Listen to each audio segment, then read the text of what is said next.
How about now? Are we on now? Let's see. Maybe. Maybe, baby. Okay. Um, Give me the confirmation. I've already started it, so I'm just gonna talk about nothing for the Apparently, next you're hosting 30 yourself seconds. right now. I'm hosting myself. How can I host myself? That is impossible. Keep your Actually, pants on, Wait. buddy. Hey, we're live. Alrighty, There we perfect. go. This is Sports Goofs 19 after a 2 week hiatus. 1 week. 1 week, yeah, that's right, 1 week. A lot of stuff happened between the last 2 weeks. And I've got myself, Andrew, and Charles. We might get Cesar, and we messed up beforehand. We actually said that Cesar is the Halley's Comet of our group. Exactly. While Doug Solar is the unicorn of our group. So on topic, let's just jump right into it, guys. Major League Baseball. Finally, Manny Machado, Bryce Harper have decided to sign with a team for some of the highest contracts in Major League Baseball history and North American pro sports history. Manny Machado, 10 years, $300 million with the San Diego Padres, and Bryce Harper, 13 years, $330 million with the Philadelphia Phillies.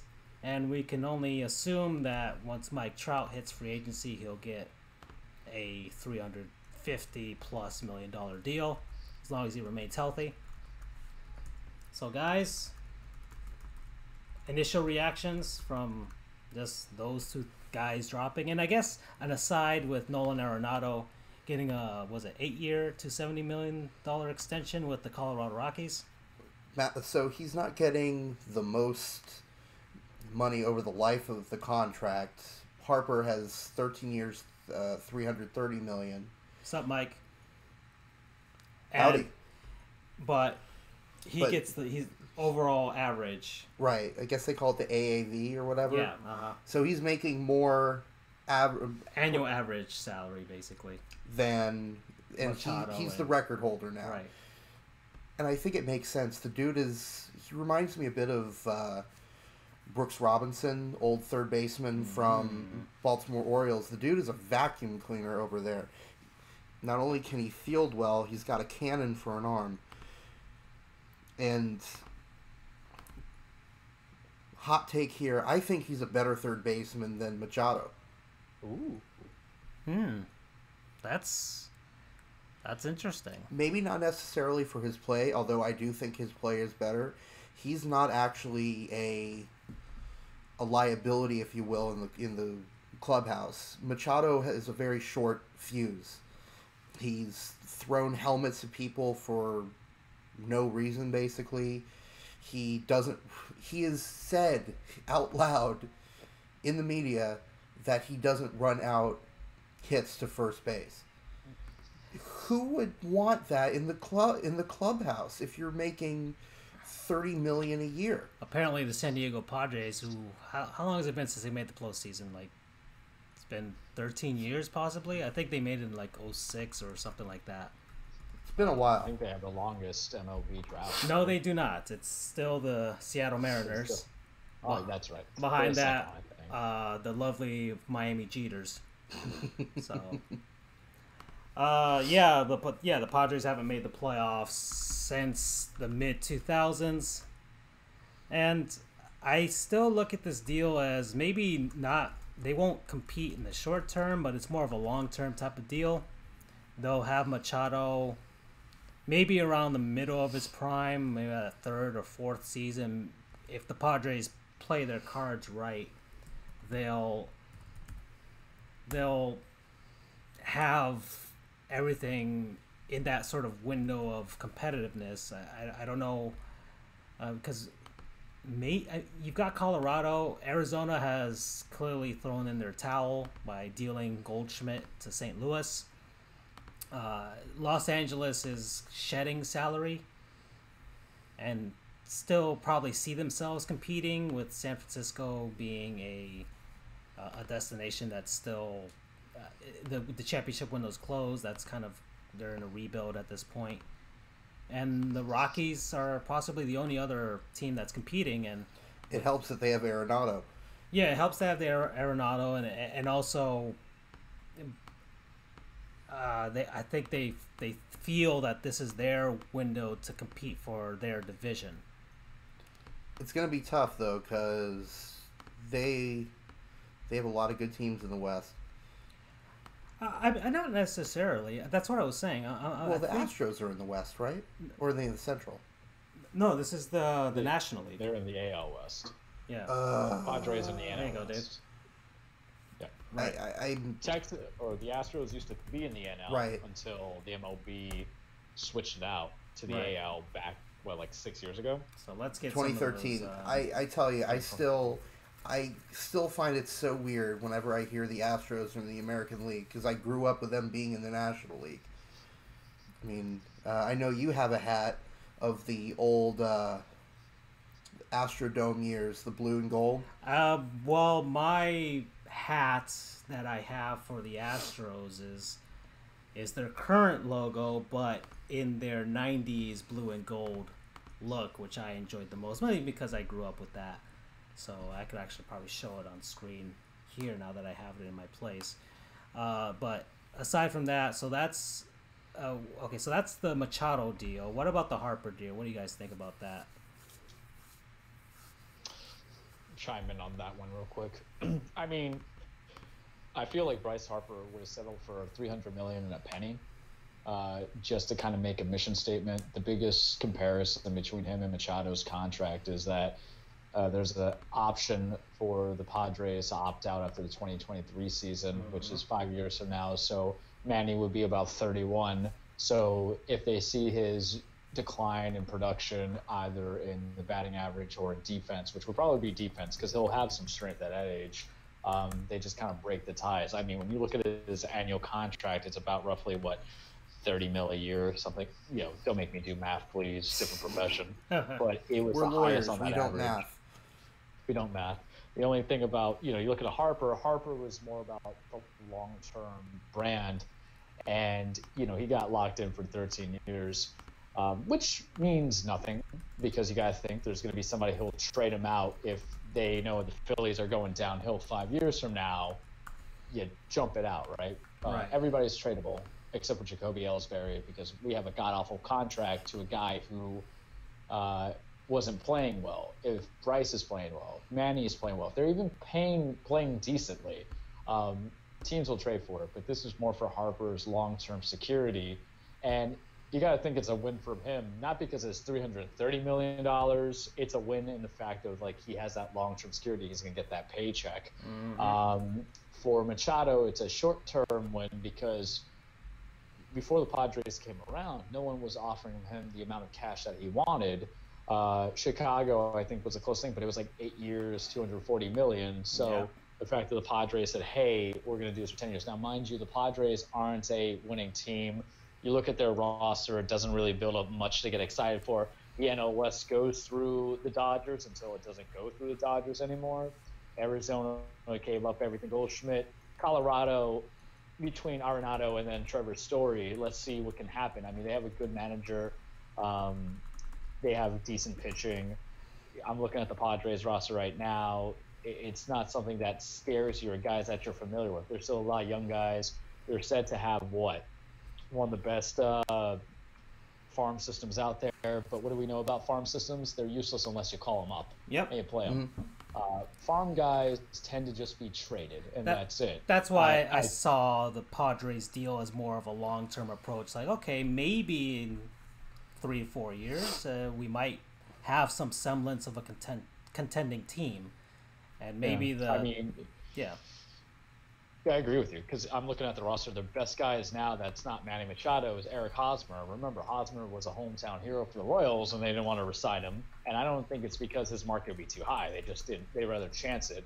And then the other one's Will Myers, who Andrew should know because that wasn't that your Rookie of the Year from Tampa contender for the Tampa, and that I can kind of understand if it's hey, we as a small market in Tampa Bay don't want to pay a guy, but everything else is very bare in the cup unless you pull off that typical beautiful kind of we're a Bad News Bears or we're a very young team that somehow coalesce to each other, a la the Atlanta Braves of last year. where sometimes it makes it click. But this is about a 3-year project. And I think I told you guys, give it like 5 years and they won't have Machado on there. That's a very real scenario, and him having a $300 million contract. I mean, we saw the Marlins could move Giancarlo, so it's definitely movable.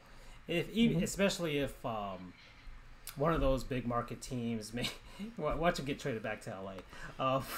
One of those big market teams actually needs their services, they could just do that.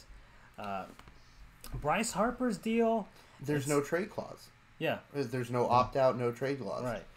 Bryce Harper's deal is more about the Phillies just trying to establish the fact that they really needed a splash this offseason. They're an up-and-coming team. I like the way they've rebuilt their team. They're not quite there yet. We still have to see how this plays out with Harper on the squad, and whether the Braves will have the same season as before, and I don't know how this affects Washington. I don't know if, I mean, it's a big loss, but they kind of conceded Harper gone about maybe a month before this happened. Right. So they've already made plans. And honestly, I think they had conceded in the middle of last season. They kind of expected that they wouldn't be getting him back. And if I remember correctly, there were rumors that they were actually trying to shop him at the deadline. Right. Because they knew this was going to happen. I think what's even worse is it goes to an in-division rival. That's probably the worst thing for the Nationals. And it's actually more of an indictment on the Nationals that here they've had, since 2012, the NL East in the palm of their hands, and yet nothing came of it, other than probably some fantastic choke jobs. If you want to know a history of the Washington Nationals / Montreal Expos, I highly recommend Urinating Trees. Legacy of Failure. Like 15-minute breakdown of the history of the Montreal Expos, who are now the Washington Nationals. It is beautiful. A bit vulgar because he does use a lot of language, but if you can get past that, it is a fantastic little piece of work to watch. So yeah, there it is. Lost in the NLDS in 2012, 3-2. Lost in 2014, 3-1. Lost in 2016, 3-2, and lost in 2017, 3-2. So they've been on the cusp. Did they ever make it to the NLCS? They've never made it to the NLCS. That is, I don't want to say Buffalo Bills level choking because they made it to 4 straight Super Bowls, but dang, that is pretty bad. It's just it'd be like what's an equivalent team out in some other sports. Let's see. Always close to no cigar. Yeah, or just Washington Nationals. Washington Capitals. Prior to this past season. I guess, yeah, the Washington Capitals prior to last season's Stanley Cup victory. Because they always made it to the first or the second round. Never made it to the Eastern Conference Championship. So yeah, that probably the equivalent to that. I'm actually looking that up right now. Or maybe like the Dallas Cowboys since after the Super Bowl, they haven't really gone past the first round of the playoffs. I think it's a little bit worse than that because the Capitals were constantly in the playoffs. I think, and I'm actually looking that up right now to see what their history has been. But I mean, just look at these all-time top 24 players. You have,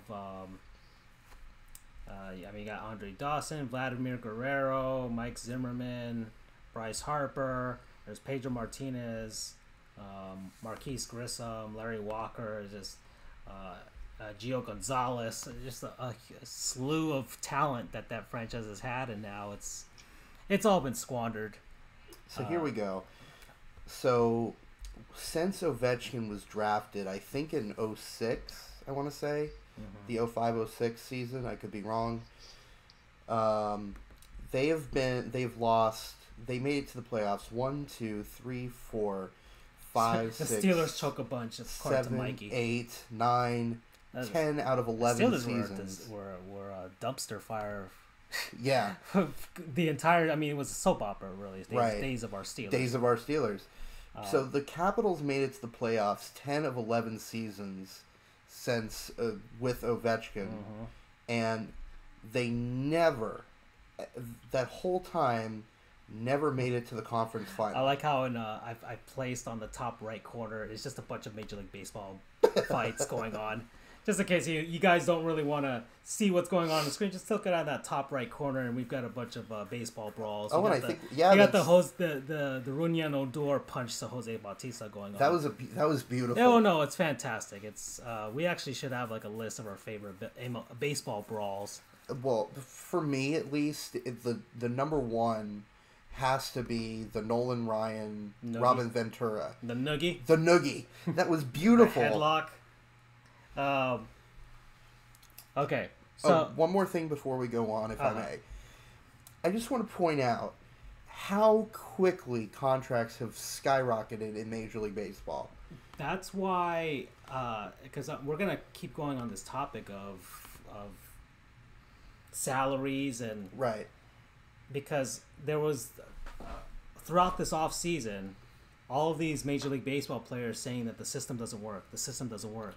Like the owners are against us. There's collusion. Whatever is going on, and then you see a $300 million contract, a $270 million extension, and a $330 million contract, and it's like, where's the issue here? Justin Verlander complaining when he got $100-something million contract. It's, right. It's hard for us, us peons, us peasants, to fathom that that's not working. Right. Even the Major League Baseball minimum salary. Let's see, as of 2017 was $535,000. Instantly my debt goes away immediately with one Major League Baseball season. Exactly. Like I will just ride the bench. Okay, I will get them water and whatever. Like I'd be the equipment manager at the same time if they wanted me to for that amount of money. Charles makes a good point. Trout steal will be massive in the beginning years and then decline in the later years. Basically, the opposite of what Giancarlo got. Right. Well, there's a reason to that. I really do think, and then again, I thought Harper was going to be a $400 million man, but I think that Trout is going to be the guy. Be the guy that breaks $400 million. He's just such a well-rounded player. I'm not saying that Harper is a bad player in the field, but Trout is a true five-tool player. He doesn't really have any weaknesses. He can steal bases. He can throw the ball like heck. He's essentially, I guess Barry Bonds in a way, because Barry Bonds was that five-tool player beforehand. Pre-steroids. Yes. Allegedly. What were you saying, Charles, about... So this is the reason why his contract is going to be inflated in probably the first 4 years and then depressed afterwards. The age, because he's going to be, I think, 30 or 31. And as we know in baseball, a hitter can hit. He might not be able to hit far when age comes in, but if he's accurate and he knows how to read the pitches, he can connect. One of the best things about Trout, besides being efficient and consistent, because that's the one thing Bryce Harper wasn't last year, is that Trout is a very consistent hitter. So you hit him hard. You know, we talked about the $400 million thing. Who could be that guy? Bryce, I thought was going to be in the 35 mil range, but he settled for average money but longer span guarantee, which I get. Trout kind of lost that negotiations when he signed a 6-year, $144 million contract with the Angels back in 2014. So now what happens is you're saying, screw the years, let me get a high inflated annual salary to eat up, because think about it, $40 million, let's just give it that figure, for 4 years is a lot of money to be making at 31 to 35. Yeah. And then you have a very tradable contract near the end, because let's say if it drops from 40 to 25, well, hell, someone's going to eat that for the last couple of years as a DH hitter, assuming the NL doesn't adapt. I think come 5 to 6 years from now, you're going to get an NL DH personally. Yeah, I mean, I think that the Phillies are banking on it.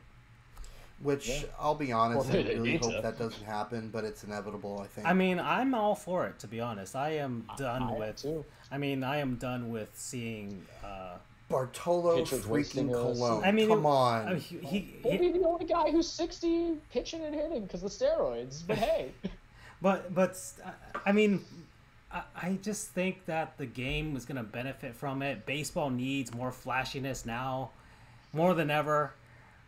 And seeing pitchers hit is no longer sexy. It's not the same like when Tom Glavine and Greg Maddux were doing those commercials.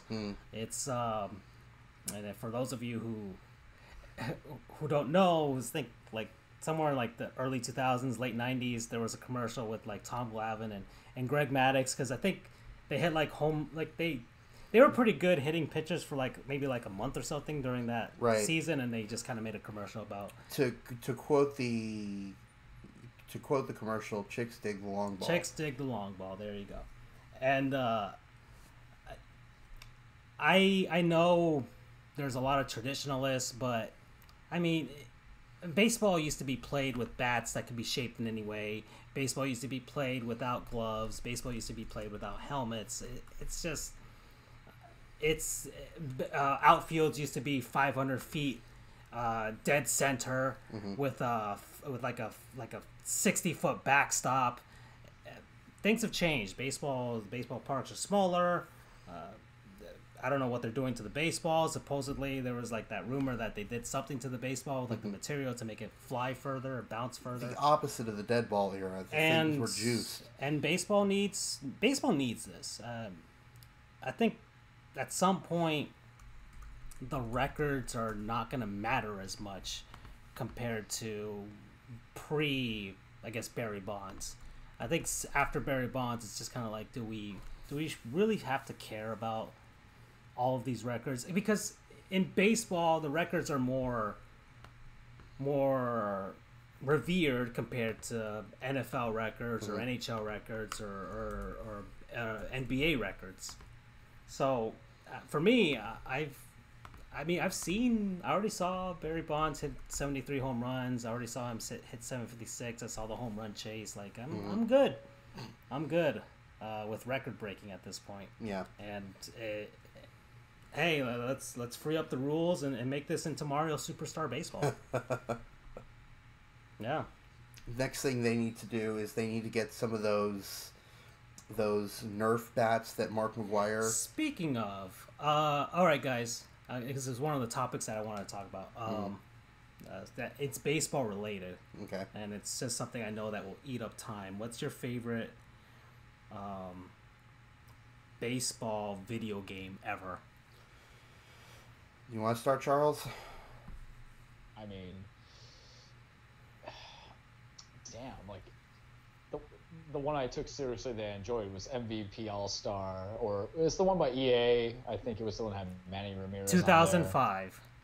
2005. That is yes. the one and only correct answer. End of segment. Really?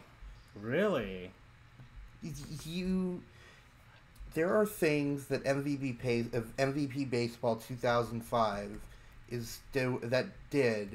that MLB The Show 2019 still hasn't gotten around to do.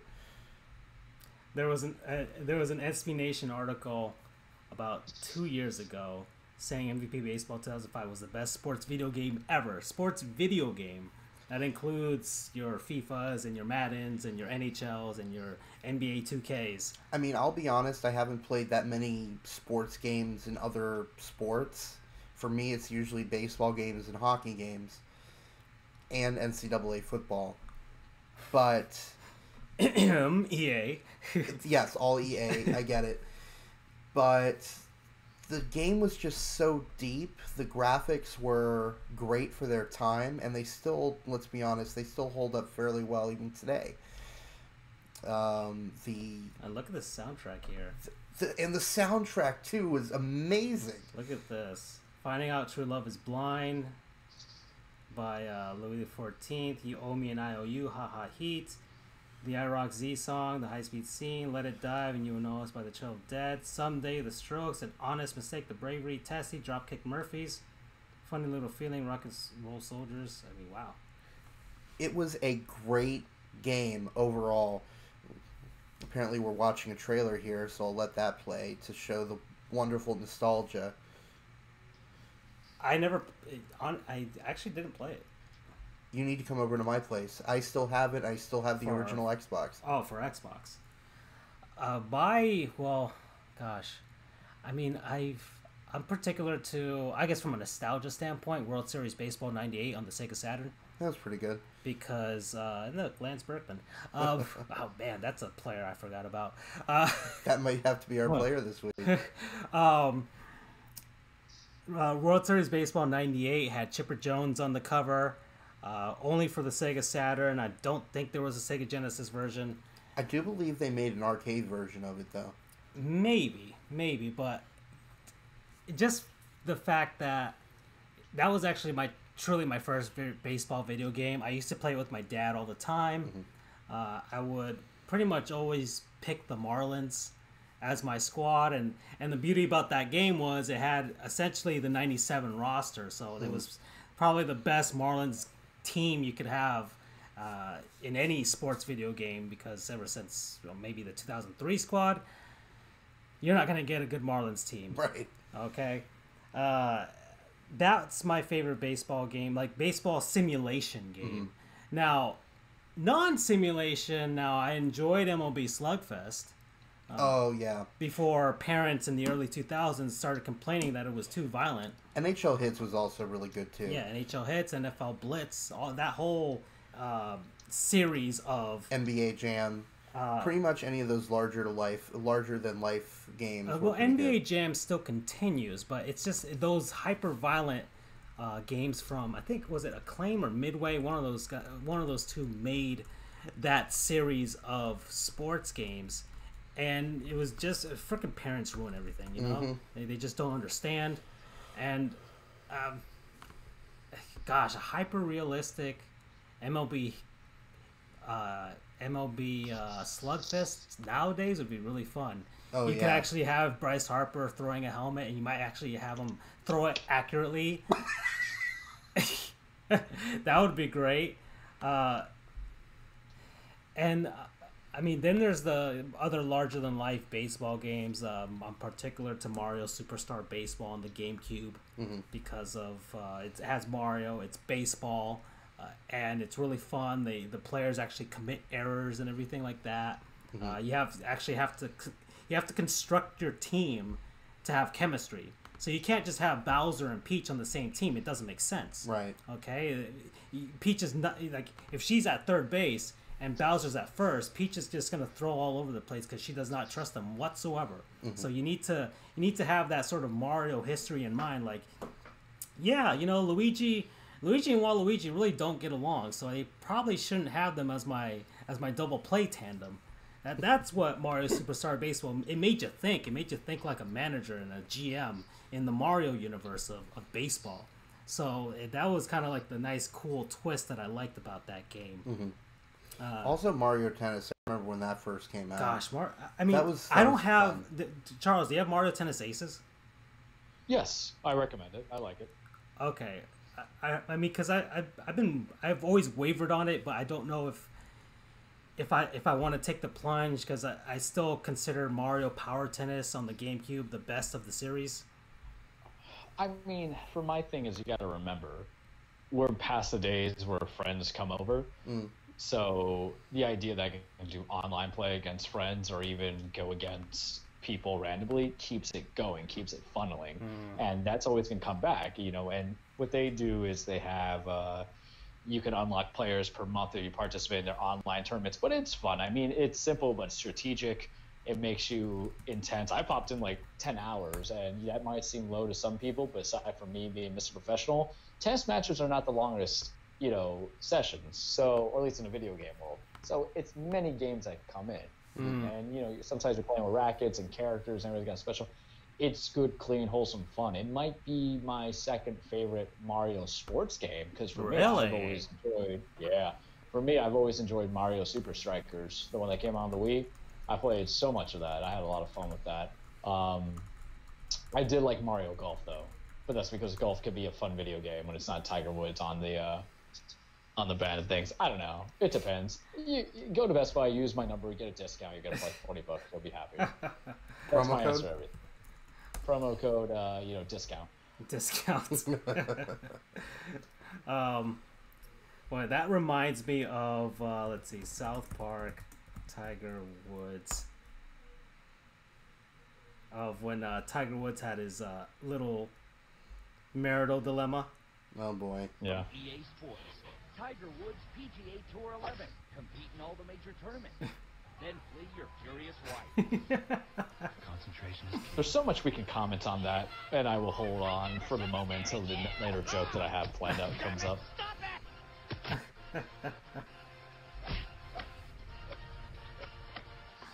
Oh boy.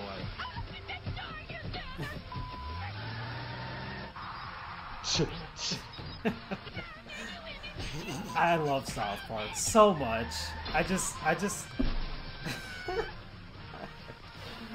this is so great. I mean, I play that game. And of course this all happened in our neck of the woods, which is even better.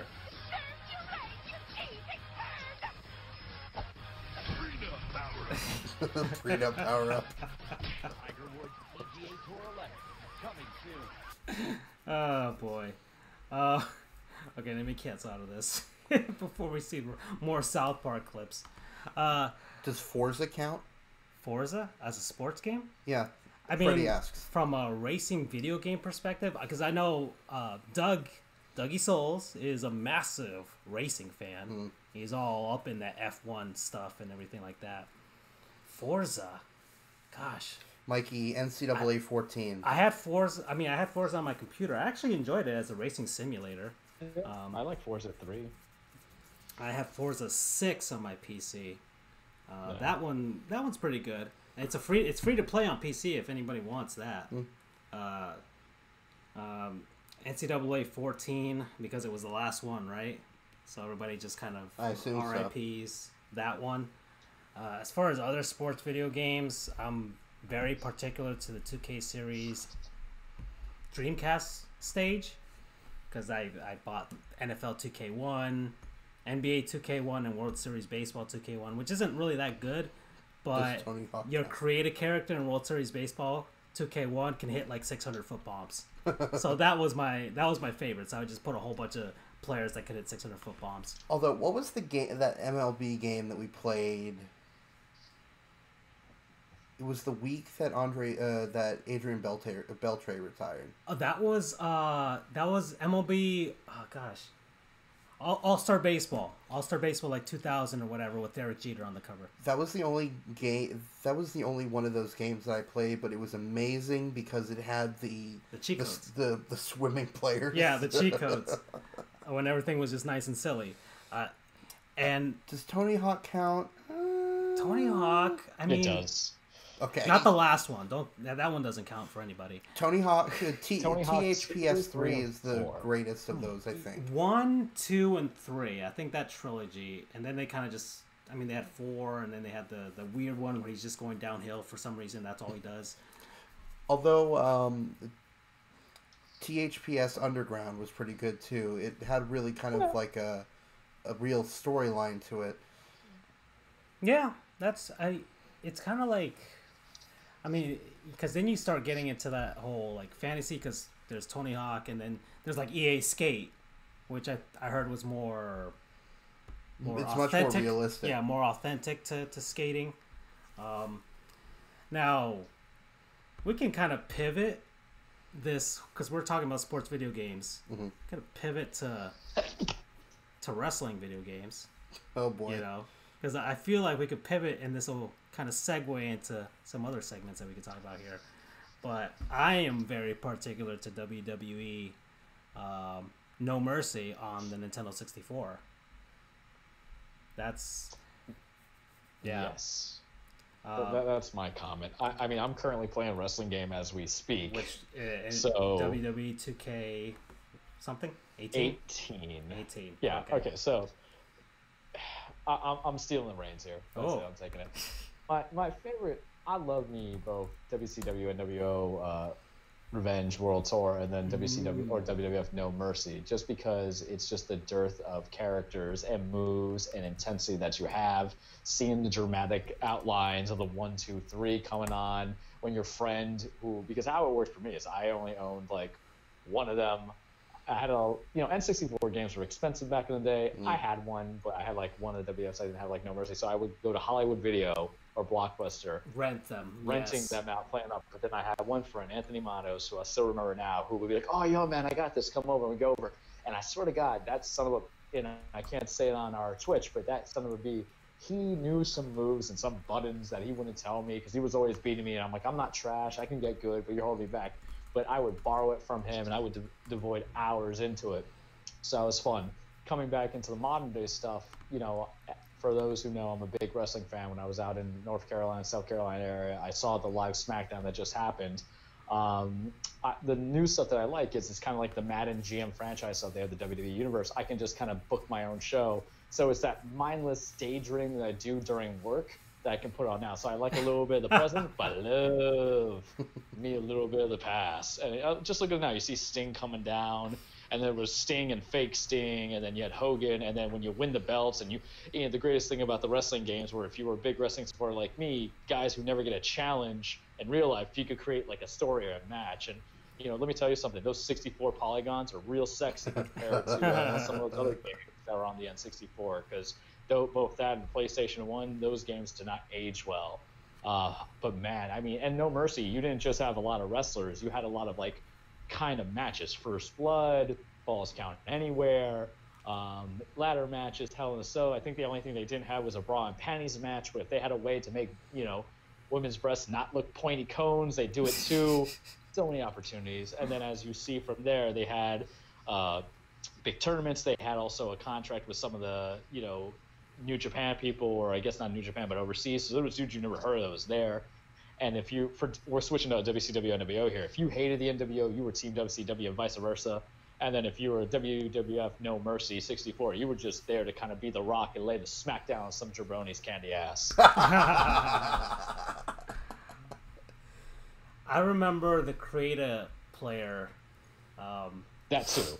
for WWE No Mercy, or maybe it was WWF at that point, but it's just a huge nostalgia trip for me because it was my best friend Luis. He had this game, and he had WWE No Mercy, and when he got No Mercy, like that became a staple of sleepovers. Like that needed to be played 1 to 2 hours along with Mario Party and Super Smash Brothers.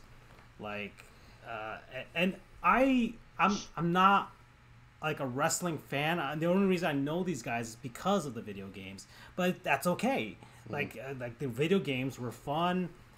They were actually pretty revolutionary for that time, and they're probably one of the better looking video games at that point, one of the better controlling video games, and it didn't really matter if I won or lost. I just still had a blast doing it, playing the game, playing the story modes that they would put in there. Like this is great, and I don't know how do these compare to the video games nowadays, Charles? I haven't kept up since maybe the GameCube WrestleMania and PS2 SmackDown games.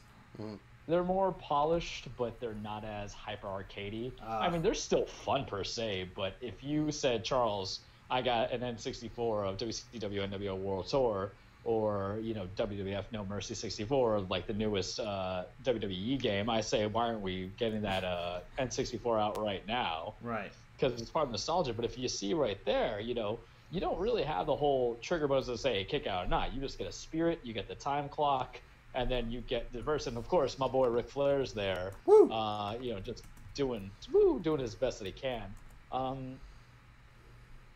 Just like you, I killed a lot of time there, though I would disagree with you, Francisco, and say it was all about winning. That's loser talk. You ain't a loser. Come on. Go back in the ring, train, get in it, learn your tricks. I loved it, man. I loved it. It was always fun. All right. Before we move on from games, I just I guess we should do an in memoriam here, because I didn't know much about him personally, but I think it's worth mentioning former WWE star King Kong Bundy passed away yesterday, and I'm not sure if you knew much about him, Charles, but I figured if anyone's going to be able to say something about him, it would be you. Yeah, I mean, I know a little bit about the King Kong Bundy. Basically, take a big man who wasn't imposing like Andre the Giant, but was a good kind of like trade away for Andre the Giant. He was big in the early 80s. You know, at that time when Vince bought WWF from his father, he wanted big muscular men or dudes who were kind of like massive feet. So King Kong Bundy basically looked like the love child of Andre the Giant and Dusty Rhodes, in my opinion. You know, and in wrestling, you know, you got to remember, at the end of the day, for wrestlers, they're carnies, right? So if you're out of like the big staples and you got to go around, what's the recognizability? This guy was a huge man, 6'4", 458 pounds, a larger life persona who wrestled from 1981 to 2007. And he had some feuds going on with Hogan. He had a feud going on with, I believe, Andre the Giant himself, because they had the whole, like, he was a big guy coming in. But he was a good transition wrestler, I would say. Transition not being a derogatory term in wrestling. Those wrestling fans get what I mean by that. But it's more or less, you know, he was just a good in-between build. You know, I'm trying to see if he ever did get, like, a big belt out of it. Because that's the thing, you know. He never won, like, the main titles there. But he was also in, like, the NWA, which was their own little thing. They were, like, the predecessors to WCW and whatnot. But it's a guy that was recognizable. Every now and then I saw a couple of his matches because I have the WWE Network, non-sponsor of the week right there, paid $10 to see classic wrestling or modern day wrestling. Wow. But he was enjoyable. But, you know, he was good for putting some guys over, like Hogan himself. Because you got to think, you know, Hogan against Andre the Giant was like, holy crap, can he slam this guy? Hogan against King Kong Bundy. If you're the guy's like, hey, what are you going to do? You know, big dudes help put over other guys who may need it more or less. So, yeah, I mean, it's upsetting a lot. It's weird because wrestlers kind of have short lifespans. King Kong Bundy died recently. Who else? I'm trying to think who else had died. I think Vader died. Big Van Vader, for those who do WCW. And for guys who watched Boy Meets World, you know, he was the big guy's dad. I don't remember his name. You know, the fat guy's character. The one that was always bossing around Sean and Corey. No. We'll walk down that memory lane on another day when we have to. I'm trying to think of what other big highlights that I can think of with him. But I know enough, but he wasn't like a guy that stood out to me. I got a few others from the 80s. But overall, a good guy, consumer. And then, you know, I know when he died, you know, because I follow my own news feed for the wrestling, a lot of people pay tribute to him. So not only was he just helping further his career, but he was also trying to further the development of these young wrestlers who had a dream and watched this guy play through. So he mentored like one of my favorite wrestlers, like Kevin Owens, and a few other people. So he seems like an all-around guy. Because in wrestling, remember, you take and then you give back, and that's what it seemed like he was doing. All right, guys. So that's we talked about video games, talked about baseball, we talked about wrestling. So let's go on to football. I actually want to talk Fulmer Cup because it's been 2 weeks and somebody had to have punched a guy in the face or something like that. And I want to know. I just want to know. So what do you got for us, Andrew? Well, do your disclaimers, of course. Of course. Standard disclaimer. This is not the official podcast of Fulmer Cup. But we want to be. We'll work on that. Kidding. We will work on that. So we are not the official sponsor of podcast of Fulmer Cup, but we decide to spread the word out into the world because the Fulmer Cup is a beautiful thing. So this is the Sports Goofs weekly, well, now hopefully again weekly, Fulmer Cup update. So since we last met, there have been 5 arrests. Ooh. 3 were from one team off of one incident. So I will begin with them in chronological order. Ivan Corbin Jr., J.D. King, and Logan Wright of Georgia Southern University were arrested for... I had it here. I can search for it while you're looking. Disorderly conduct. I don't believe they ever specified what exactly they did. Let's see. It just says disorderly conduct charges. As far as I know, nothing was ever... Alrighty, yeah. released on what they specifically 3 did. Georgia Southern football players arrested over a weekend. Blah, blah, blah, blah, blah. There's their photos. Their mugshots. Booked into Bullitt County Jail. Disorderly conduct. They were arrested between 3:47 and 4 a.m. on Sunday for the misdemeanor charges. They were later released. Head coach said they're aware of the situation, blah, blah, blah, internally. Disappointed with the decisions that were made, and hopefully we can use it as a learning experience for our entire team as we move forward. Let's see. One is 20. Let's see.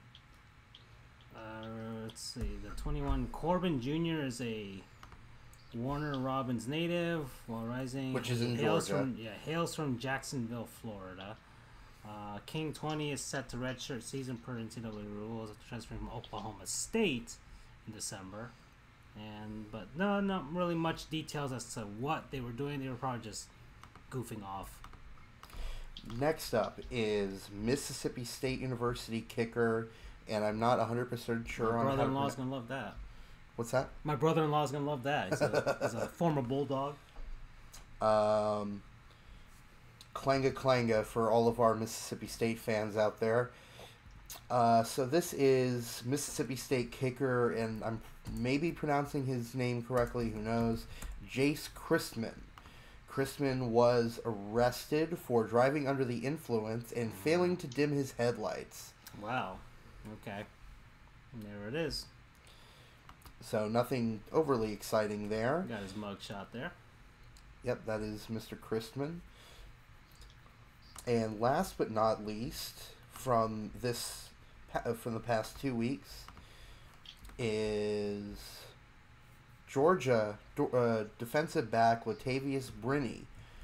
He actually plays as a safety, but defensive back is kind of a catch-all term. This isn't the first time he's been in trouble with the law, but the other time the charges were dismissed. Let me get to the one here. He was charged with simple battery.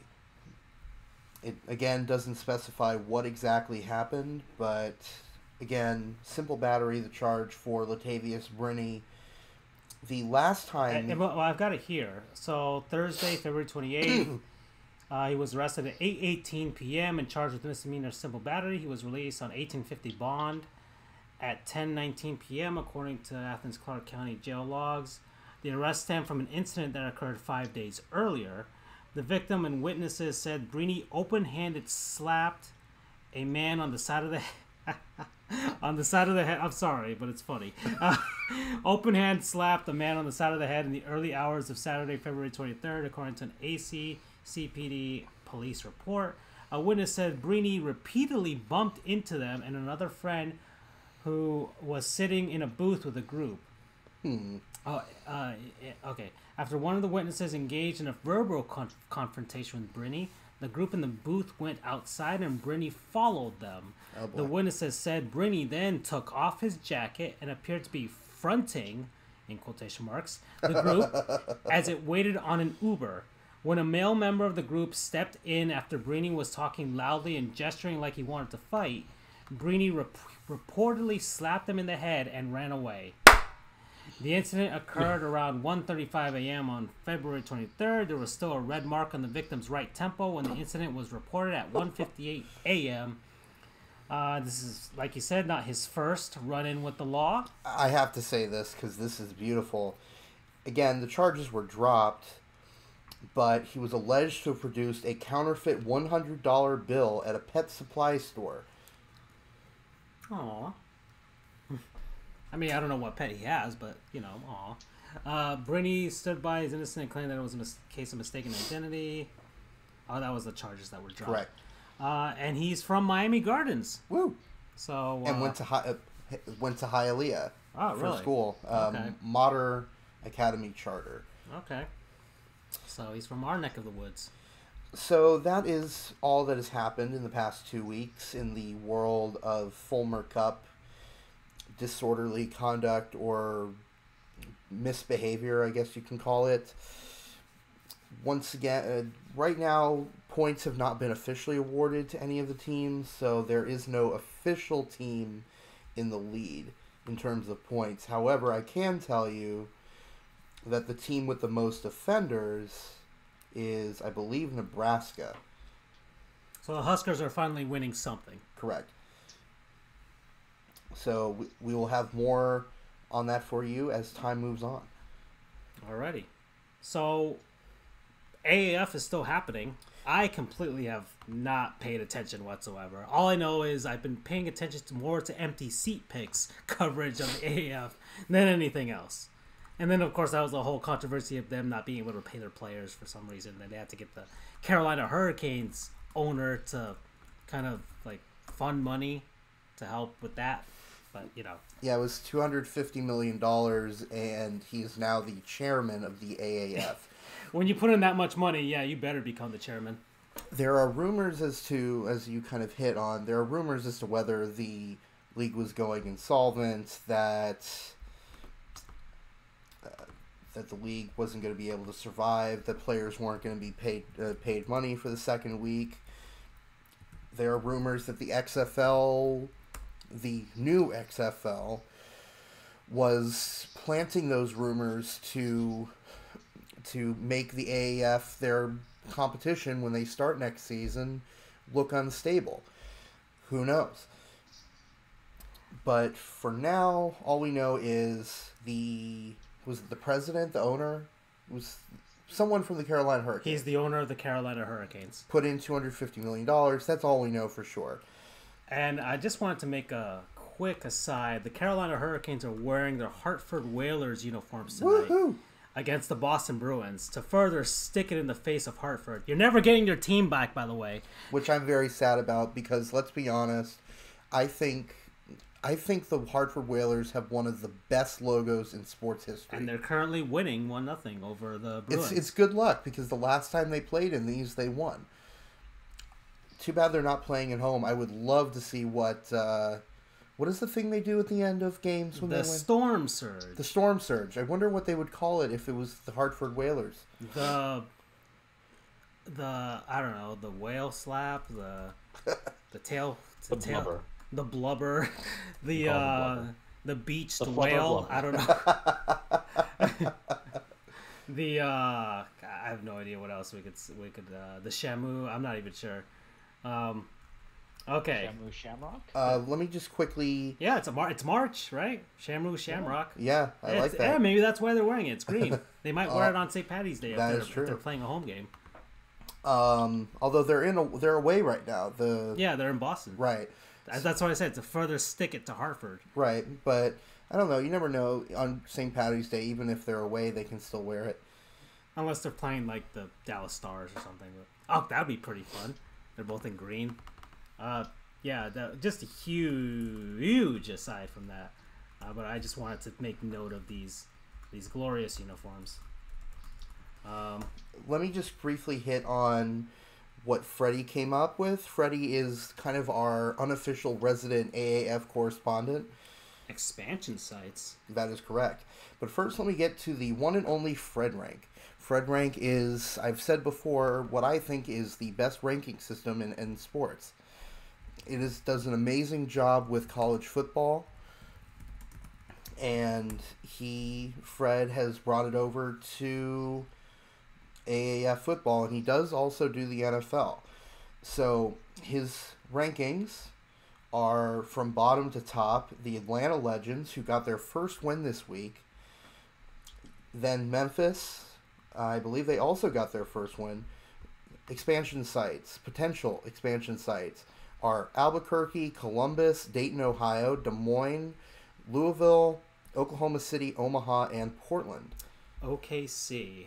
So, once again, trying to avoid NFL cities for the most part. So far, the only team that is in an NFL stadium or NFL city is Atlanta. The others have established, although San Diego kinda, but the AAF saw an opportunity when the Chargers, screw you, Spanos. F.U. Spanos. F.U. Spanos, copyright urinating tree. So San Diego is the only one doesn't technically have an NFL team anymore, but there was a void left by the Chargers' departure, so the AAF decided to step in there.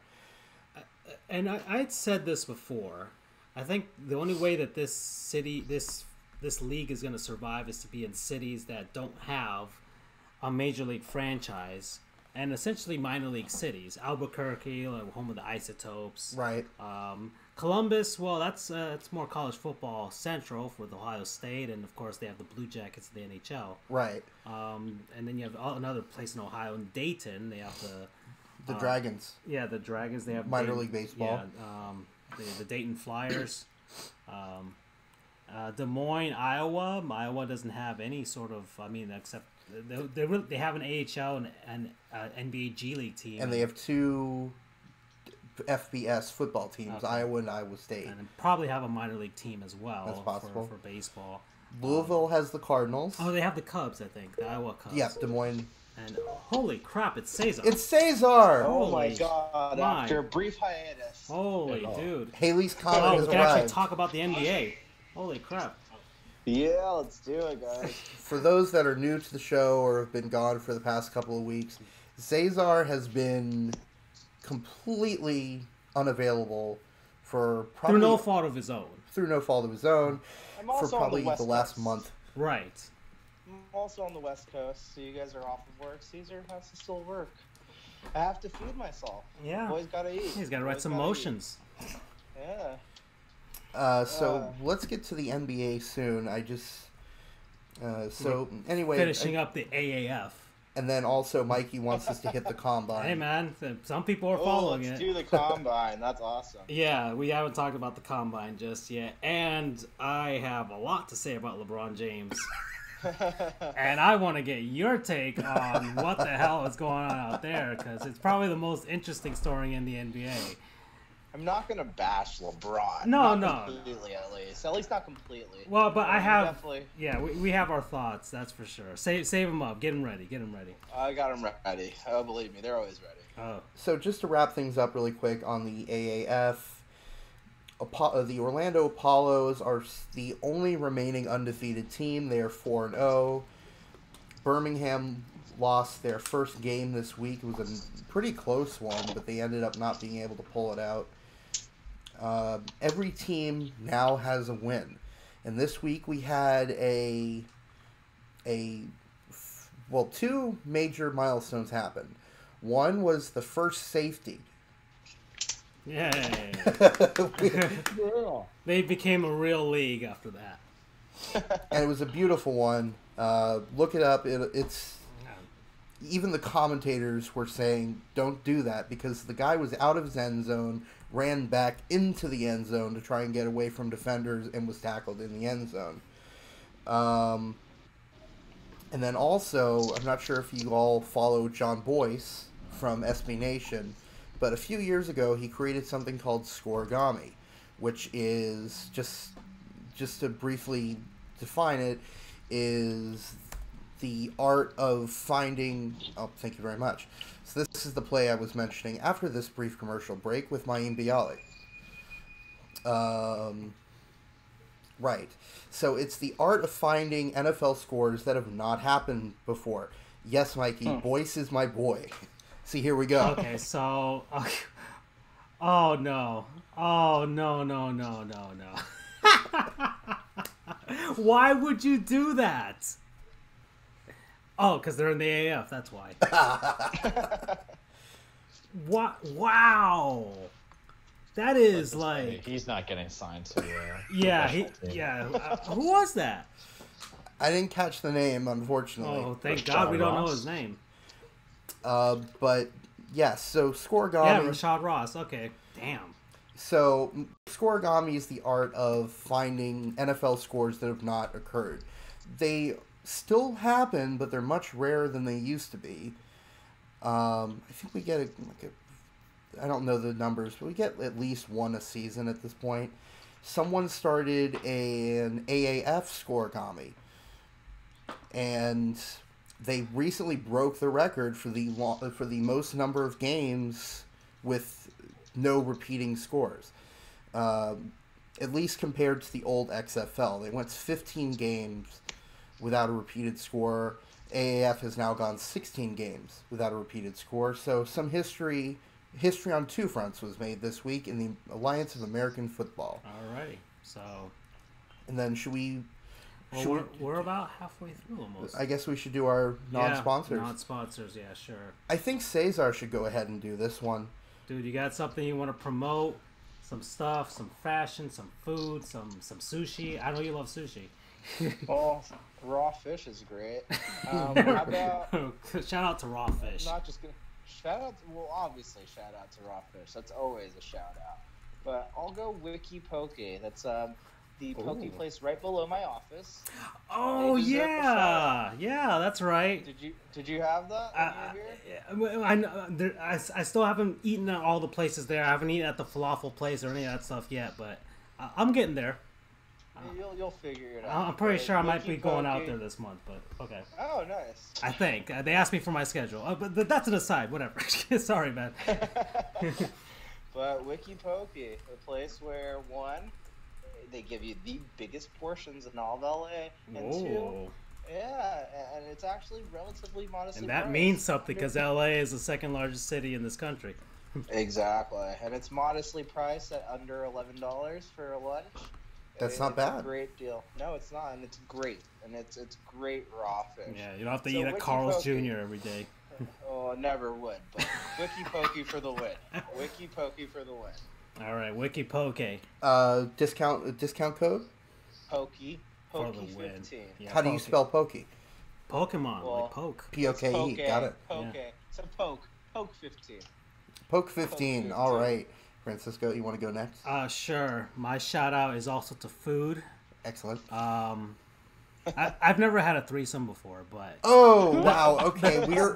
the closest I've ever gotten. All right, it's time to shut it down, everybody. The closest I've ever gotten is Well, I'm assuming two people. the closest I've ever gotten is Tres Leches cakes. Okay. Okay. It's a Hispanic delicacy of a dessert, and it's one of the greatest things ever created, aside from arepas.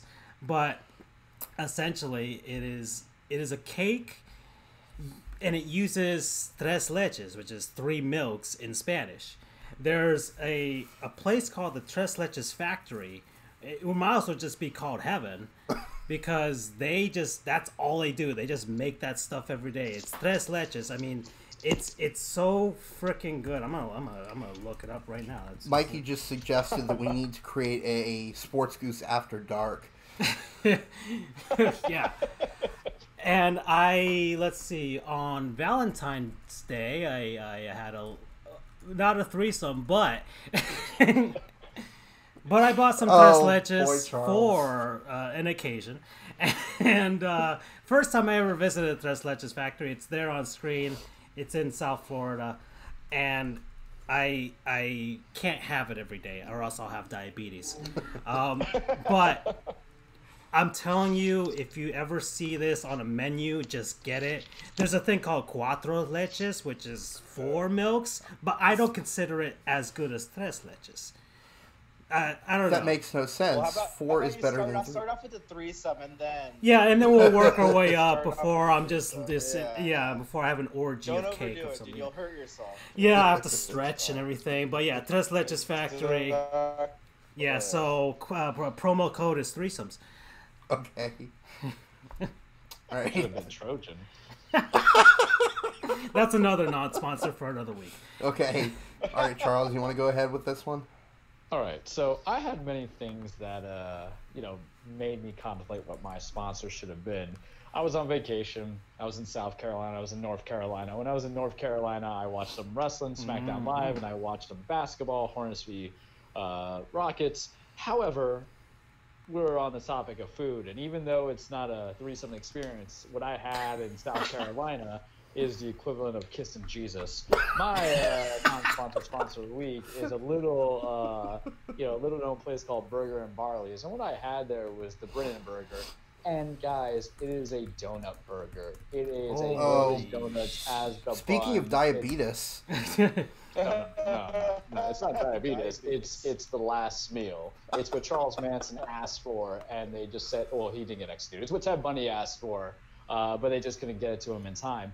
So it's glazed donuts sliced in half, each part being a bun. It is the beef patty. It is the cheese. It is the bacon. It has an egg on it. And my goodness, that with a beer, I was in heaven, and it was so sweet. I took a picture of it. I'll send it to the group chat.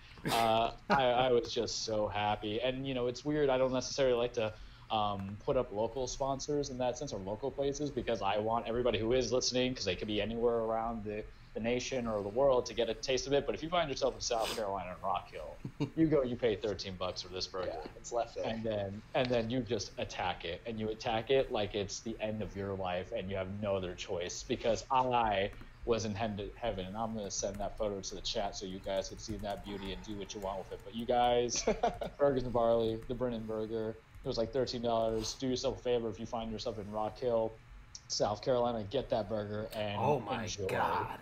Oh, good. Oh, did good. you find it? I might have. Oh, good Lord. Speaking of Jesus, good Lord. Oh boy. Okay. All right. Oh yeah, that's it. That's the equivalent of it from what I see. That's the baby. Oh my Wow. God, dude. All right. I guess it's my turn. Yeah, man. I'm gonna I'm gonna finish the four-way of food, and Nice. the four-way The of true food. quattro leche. And there is a very good burger joint near UCF called Toasted. I went there the last time it was at UCF, and it was probably one of the best burgers I've ever had. I'm sure Charles will disagree with me after having whatever that abomination of a food is. I'm sorry, sir. What?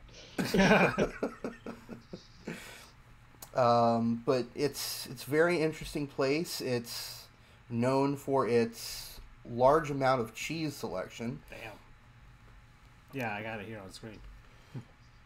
It's an interesting little joint. If you're near UCF, I would recommend it. I was just in Orlando the other day. You didn't tell me about this before that, man. I apologize for that. We'll have to do it again. You'll have to go there the next time you're in Orlando, which I imagine will be fairly recent in the grand scheme of things. Yeah, yeah. So yeah, that's me. That's Toasted. There used to be a place near Disney World. Forget what it's called, but it was a soup and grilled cheese joint. But unfortunately, that was closed because the shopping center it's in is being raised.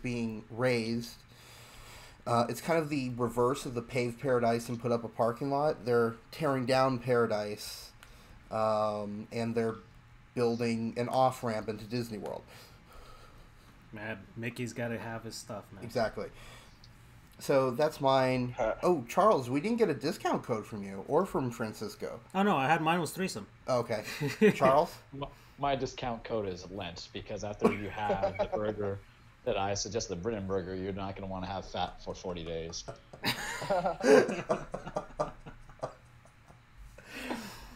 And I guess mine would be queso. Okay. Queso. Queso. Alrighty. Alright, Case. So, This will probably be our last episode, thanks to Francisco. That's great, man. I can't wait to be banned from everybody. Alright, so, gosh, Cesar's here. We can actually talk basketball. Just give it a minute. Mike is dying to talk Combine. The NFL Combine? Okay, we can jump into that. And Kyler Murray and his tiny hands. No. They weren't tiny. No, they weren't tiny. He's not Donald Trump. Oh, now we're definitely going to get shut down. I mean, you just wait till my Tiger Woods joke, and we'll see if we're still on the air after the hour. And we already made fun of Tiger Woods already. Let's see. We've done 3 ways. We've done 4 ways. We've done kissing Jesus. We've hit on Donald Trump and Tiger Woods.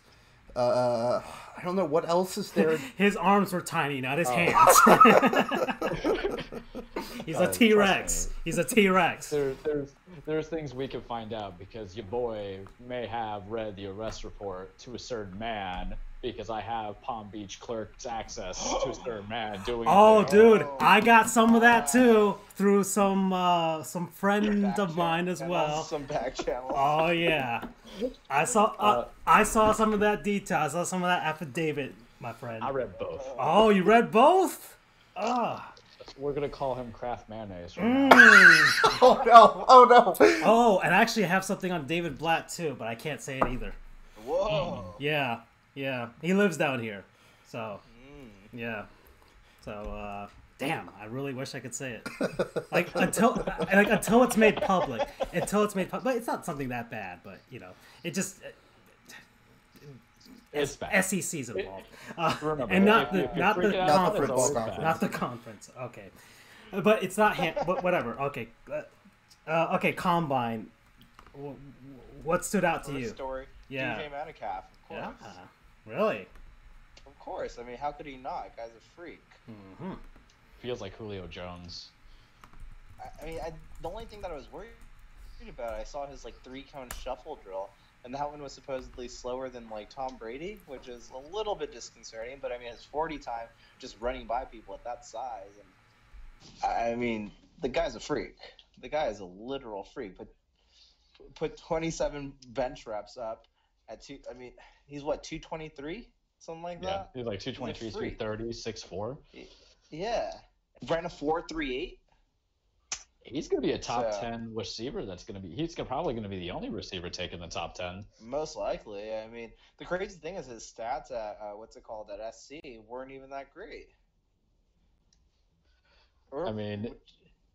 But there's always that one guy you fall in love with the in the combine, right, as a wide receiver. And, of course. But I mean, these are freakish numbers. These are freakish numbers. Yeah. And the thing is, it feels like he's the dude. If there's any kind of surefire bet, it would be him. And, between him and Montez Sweat, which I have a comment on that boy. I'm just reading what they sent us. But I agree with you that DK definitely pops out because I need a receiver for the Titans. He's not going to be available at that point. But he might be somebody the Bills kind of want to look at because he just seems like an all-around worker and he's an absolute beast. Does so, yeah. Other than that, have they been discussing like you said, Kyle Murray, Kyler. Under 5'10". Was Kyler Murray? Kyler. Yeah, there's an R at the end of it, but yeah. Kind of like Kylo, but with an But him coming in at over 5'10", I think that was a huge deal. I mean, it's crazy to think half an inch is enough to get. That was the one thing everybody's worried about. Is he 5'9"? Is he an average human being, or is he not? Is he a half-inch taller, and does it make him an NFL prospect at number 1? So. Yeah, and there's still that sort of that trepidation that he's just gonna he's gonna bolt for the Oakland A's at some point. There's still that trepidation. People still fear that he can still bolt for baseball when if the going gets tough, I would love if it he's anything lower than a first-round pick, he can bolt for baseball because all that guaranteed money is just washed away. That's true.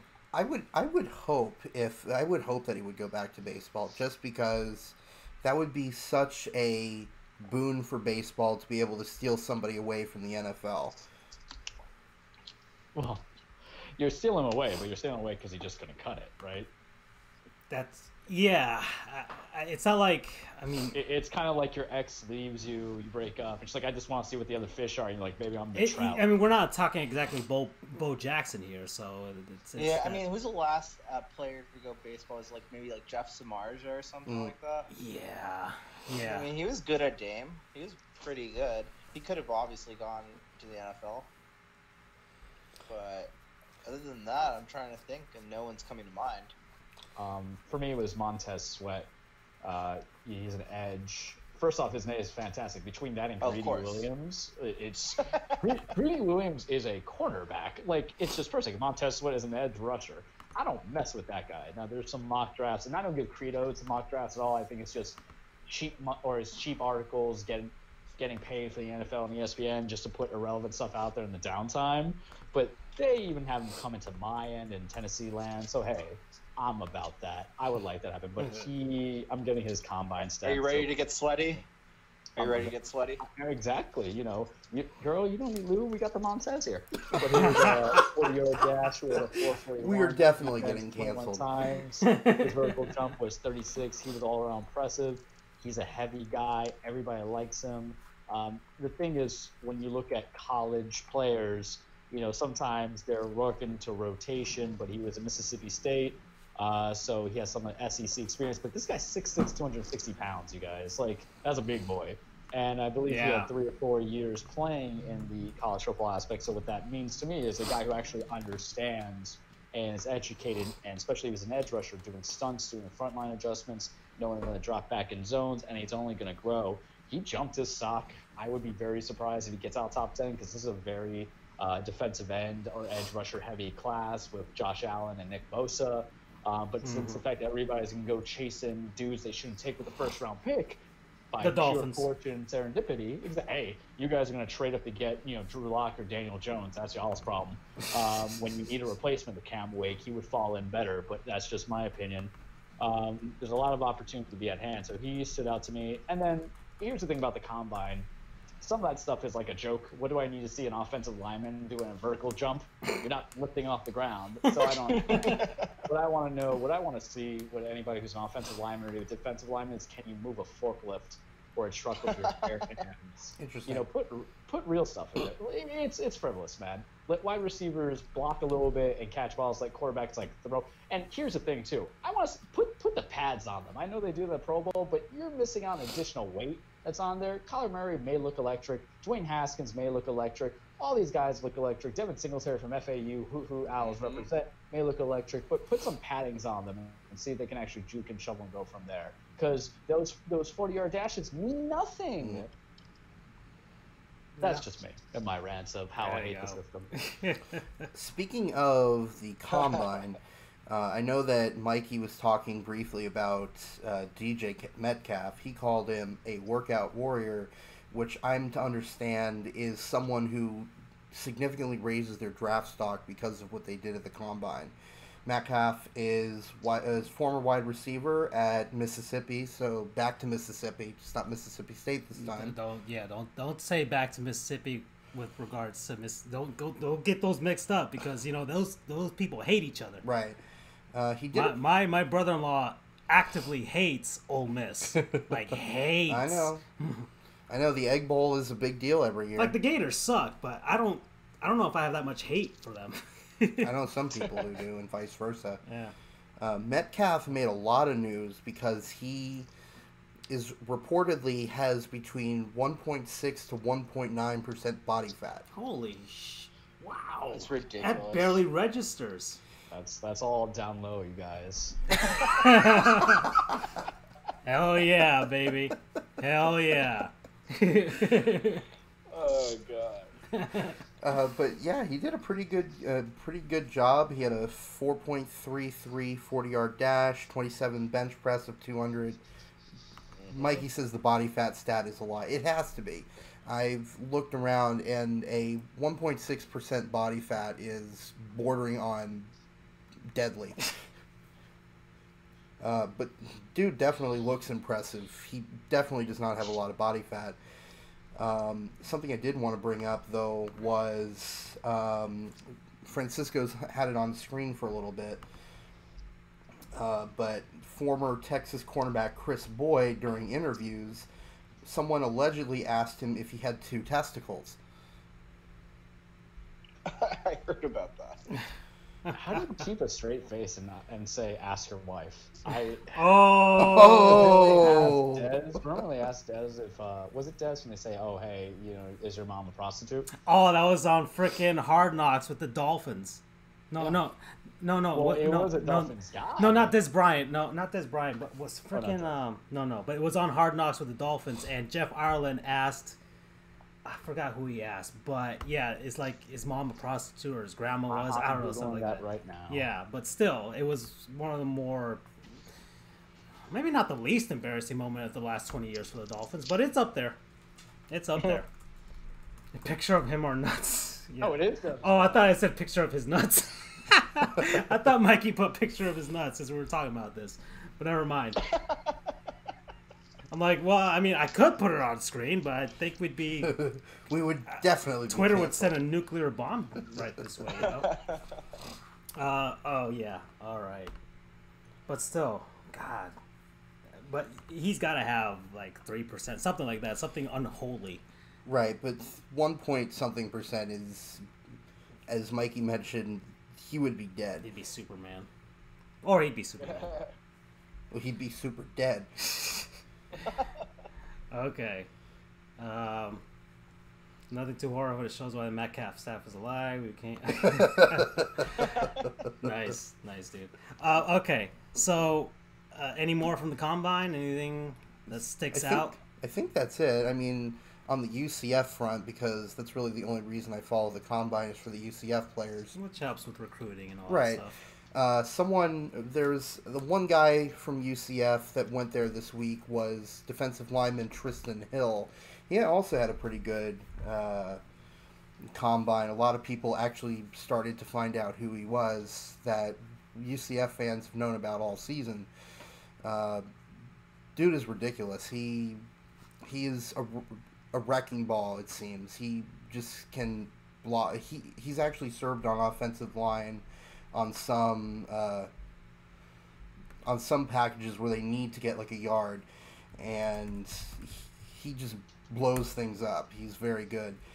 But apparently someone called him Tristan Tate, so got his name incorrect. So fun.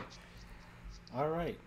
So that's our combine talk. So I guess it's time to get over to the NBA. It's time to get over to the NBA. All right, Cesar, I need to ask you, what the hell's going on out there, dude? The other LA team just beat you guys. I know you watch the Lakers because I see your stories and you follow them religiously. Of course. And It's pretty religiously, yeah. yeah, so first off, what is the thought behind this squad right now? Do you think they're gonna make the playoffs? No. Ooh. No. I mean, they're 5 games down at this point. I think the percentages are like below 5% at this time. So, no. I honestly, at this point, I'm really thinking let's rest LeBron for the rest of the season. I'd rather have him come in with a real off season, like no playoffs, no end of the season. He'll come back well rested. I mean, you know he's going to work his ass off, and he'll come back just as strong as ever, and hopefully we'll have a second star on the team. I mean, there's still that talk that he's still not fully recovered from the groin injury. I don't think that's what it is. You don't think it's what it is? No, I don't think that at all. I think he's back. Yeah, I don't think that's at all. Yeah, I don't think that's whatsoever what's going on. I just think he's tired. I think he's tired of what's going on. I think he's tired of his team. I think he's ready for another star.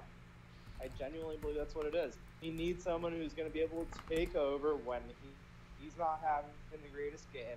And sure, we've seen some moments where Brandon Ingram's come in and score a couple points and go to the rim and get fouled, but he'll miss his free throws. He'll have a costly turnover. We had that moment with Kentavious Pope a couple games ago.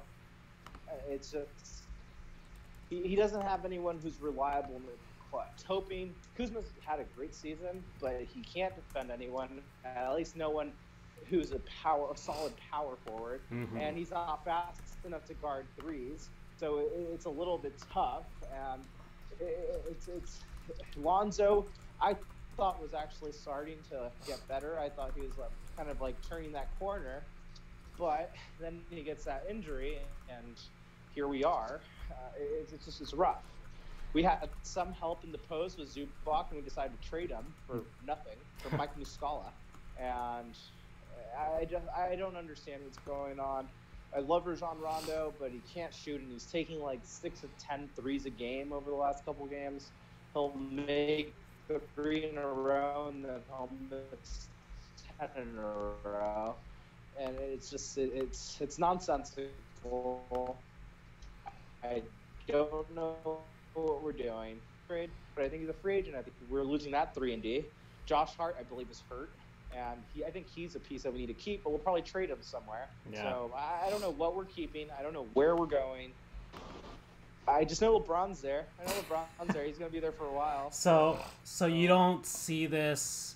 Do you place any blame on LeBron on this on the makeup of this roster or just the way they've been playing, or do you blame him in any way whatsoever, or do you think he's faultless? I mean, I blame him to the extent that he can't shoot free throws. That there's nothing that anyone else can do about that. There were a couple plays yesterday where he was going to the rim and he did get obviously fouled, but it's something that at that size you should be converting in an and one and changing the momentum of the game. So those are things. But I mean, at the same time, you can only expect so much from this guy. He's a freak, but I mean, when you get fouled, you're obviously going to miss some shots. It's tough. I also understand that he just doesn't trust his surroundings. He doesn't trust guys. I mean, it's pretty evident, right? I mean, his body language is. I mean, there's that clip of him. Like the rest of his team is on one end of the bench, and he's all by himself, all the way like far away, like the last chair of the bench, like away from everybody. And then what was that one clip that just came from this past game where I don't even know what player it was, because I've said on numerous occasions I don't follow the NBA at all. But one of LeBron's teammates had to literally shove him in a defensive position. Yeah, I'm not sure what player you're talking about, but I wouldn't be that shocked. And I mean, that's the whole thing. When he turns it on defensively, I mean, he's still arguably a top 5 defensive player at any position. Still, he's on every play, trying to get steals, trying to get blocks in passing lanes, getting deflections. No, he'll just like turn it on for certain players, obviously when it's like a challenge to him, and that's not enough. Mm-hmm. It's definitely not enough. So. All right, so Charles just posted that he thinks Magic is more the problem than anything else. Do you think it's this? You think Magic Johnson's roster construction is really what's done this team in? I mean, partially, sure. I mean, the fact that he didn't go for shooting and he instead went for players who have ball handling skills, sure, but can't shoot from the outside, and that's in the form of Lance Stevenson, Rajon Rondo, went for JaVale McGee. Obviously, McGee's been a great signing. I'm not going to hate on that one. But there was no outside shooting whatsoever. We've got Michael Beasley. He was probably our best shooter out of the 3. And obviously he's gone now. Yeah. So we had to go in season and trade for Reggie Bullock, who's a great shooter. Don't get me wrong, but we did trade a prospect that I liked in Steve McHilo. And it just... I definitely have a little bit of blame for him, but at the same time, he did get us LeBron. So it's tough for me to. I don't know if he got you. Do you think he got you LeBron? Because I felt like LeBron was going to LA regardless. It's about that brand. You know, with the for me, like I'm seeing this. Some people are laying the blame on LeBron, and I kind of the reason LeBron is because this is probably the most egotistical we've seen LeBron ever. As far as like imposing his will and just like he just really he knows he's like top 2 to 3 players of all time, so he can do whatever the hell he wants. And arguably he hasn't been in this position in a really long time. Right. At least when he was with Cleveland, he had Kyrie, or he had a Kevin Love. I mean, up to like basically last year when both of them were basically out, but he had those players who were, to an extent, certified stars. At least Kyrie was, and Kevin Love to a lesser extent once he got to the Cavs. So, here in LA, you don't have that. Right. So you don't have that challenging force or that other member who you're like, okay, like I can't talk that much shit. I can't look down these people, and later on they'll prove me wrong. Because he hasn't been proven wrong too many times. Mm-hmm. He hasn't had the situation since he was basically Cleveland the first time. Okay. So now he's obviously much more mature. I think 23 anymore. Mm-hmm. He's an old man basically. He's tired of the kids. I mean, he's been that way since he got to Miami, and then especially after Cleveland. His attitude, which I have an issue with, but I feel like that 2016 season, if they hadn't won, I think it'd be different. But when the Cavs won in 2016, albeit whatever you want to say with the controversy, Draymond Green, all that stuff, they got it done. Like it justified everything that he did, leaving Cleveland the first time, leaving Miami, getting David Blatt fired, having all this pull in Cleveland, winning that 2016 championship basically gave him just like a license to kill in a sense for anything. He can do whatever he wants after that, and he's doing it now. So he has no qualms of rustling feathers, because he knows that at the end of the day, it's not going to hurt his legacy. Like even this season, let's say they don't make the playoffs. I mean, everybody thought this was a transition season, regardless, right? That this was the one throwaway season. Of course. I mean, we all thought they would make the playoffs. 100%. We all knew that. I mean, they didn't have the talent to challenge the Warriors, even the Rockets, even the what's it called, Thunder. I mean, we're obviously can't even make the top 8. So yeah, we all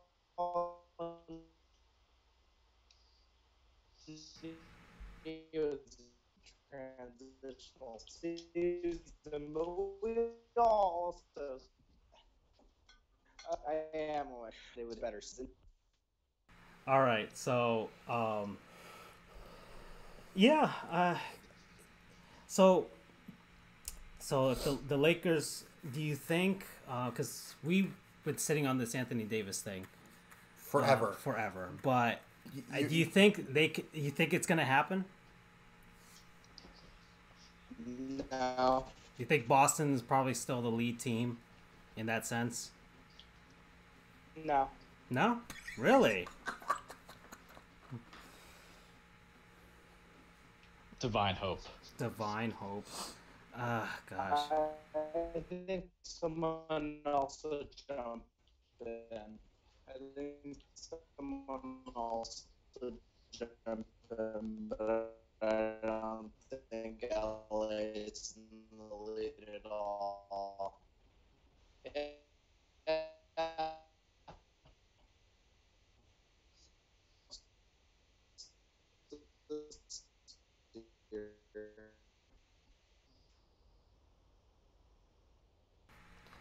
All right. Hello? Yeah, can you hear me? Yo. No, I think they had her chance, and no, we didn't do points. See, I mean, I've been wrong before. Okay. So, oh, he left the call. All right, so we've had some technical difficulties. We had some technical difficulties. He'll pop back in real soon. All right, Charles. All right, this is where you. Yeah, this is where just to inject you into the conversation. All right. So basically, for those who are, is it a LeBron fault? Is it a Magic fault? And then we'll break into what it goes from there. I feel that it's Magic. You want to know why it's Magic, not LeBron? Because LeBron basically has diplomatic immunity. He's the villain in Lethal Weapon 2. He won the title in Cleveland. He doesn't get touched upon. Yes, he's demanding. We talked about it off the podcast, prior to the podcast. He wants guys to do more than what they should, and it's hypocritical because he's not doing more. But remember, you can't be great in every facet of the game, but you can't be lazy at every facet of the game. And this young Lakers team feels that it's very lazy. You know, they don't know how to kind of fight for close leads. They don't know how to deal with the game of the runs when it's going back and forth. When you have a lead, you lose it, you got to fight back for it. For them, the games of the runs is I ate too much Taco Bell and I don't know what to do with myself. I don't think necessarily it's Luke Walton. Just got that. But Luke Walton is going to he's going to be the fall guy. I think it's Magic because you got to think, LeBron James game. He's a big man who likes to play like he's Magic Johnson, where he can kind of shoot the inside, get the quick dunk in, sometimes take over and be the ice cold shooter, but he likes to penetrate and kick out. So instead of building a foundational team, you decide to say, I'm going to put in 4 of my players who are my starting lineup and my bench to get one guy. And I like Anthony Davis. I think he's kind of being a brat, and I think that's the appropriate term for this show on air, from how he's kind of conducting thing, but he can still transcend a team. But you can't make it with just 2 guys and no depth. Instead, what Magic should especially have with done, like Golden State still probably having one more season of. but I'll tell you now, the way this team's built up, we say they can't compete with Golden State. They can't compete with the top 8. That's true. They might can't compete compete with with the the Clippers and the Clippers They are can't probably compete the with team Clippers. that's gonna And have they a huge traded offseason. Yeah. And they traded away their best scorer, and they're still possibly going to get the AFC. So what does that say about you? When you have foundational true. players, that's one thing. But when you have guys who know their job and they know how to build their team chemistry, that's another. So what you should have done is, okay, LeBron James needs shooters, guys that can play kind of defense, and then, kind of not turn the ball over, because that's always the issue, right? At the end of the day, you lose games because you were losing the ball. Those 5 guys that you're willing to trade in Hart, Ball, and I don't like Lonzo Ball, not because I don't think he's a bad dude, but I think he was overrated coming in. He hasn't played a full season the last 2 years. D'Angelo Russell, who Magic sold out because D'Angelo wasn't as up to standard of what a point guard should be, is making the All-Star team, granted as a reserve, but 20 points a game and 6 assists is still something versus Lonzo getting like 8 points a game. You could have dissected each guy that you were going to trade for one dude and get a dude back, a 2-for-1 sale basically, but you get the right kind of guys there. Who they are, I don't know. I'm not an executive. I'm just a guy who talks smack. Magic, I felt, and I said it in the group chat, I'm going to say it here, I felt that he thought his charm of being one of the best athletes in basketball and one of the most recognizable people in sports today and in the past, present, future was going to be good enough to get everybody else because of LeBron. But it's a business, buddy, and you really thought that Dell Demps, even though he doesn't have a job now, was going to bend over to you because you're Magic Johnson? No, sir. That's not how we do things. And what happens is you put your team in disarray. You, in a way, kind of made LeBron a scapegoat because you catered to him. Granted, LeBron helped us out there. You're going to put Luke Walton's fall guy, and a lot of your young dudes who, mind you, these are second-rounders and unsigned rookies, are not going to kind of maybe want to resign for you because you're not going to listen to their wants and needs. You're going to cater to an older guy. Mind you, I'd rather take LeBron at 35 or 36 versus some of the other guys that are on that team, but Magic should have known better. But he didn't. And now you have this whole season go disarray. I agree with Cesar that it's probably better to just, rest the third youth and try out some of the other young guys. I don't think they're going to rest LeBron because he ain't no punk.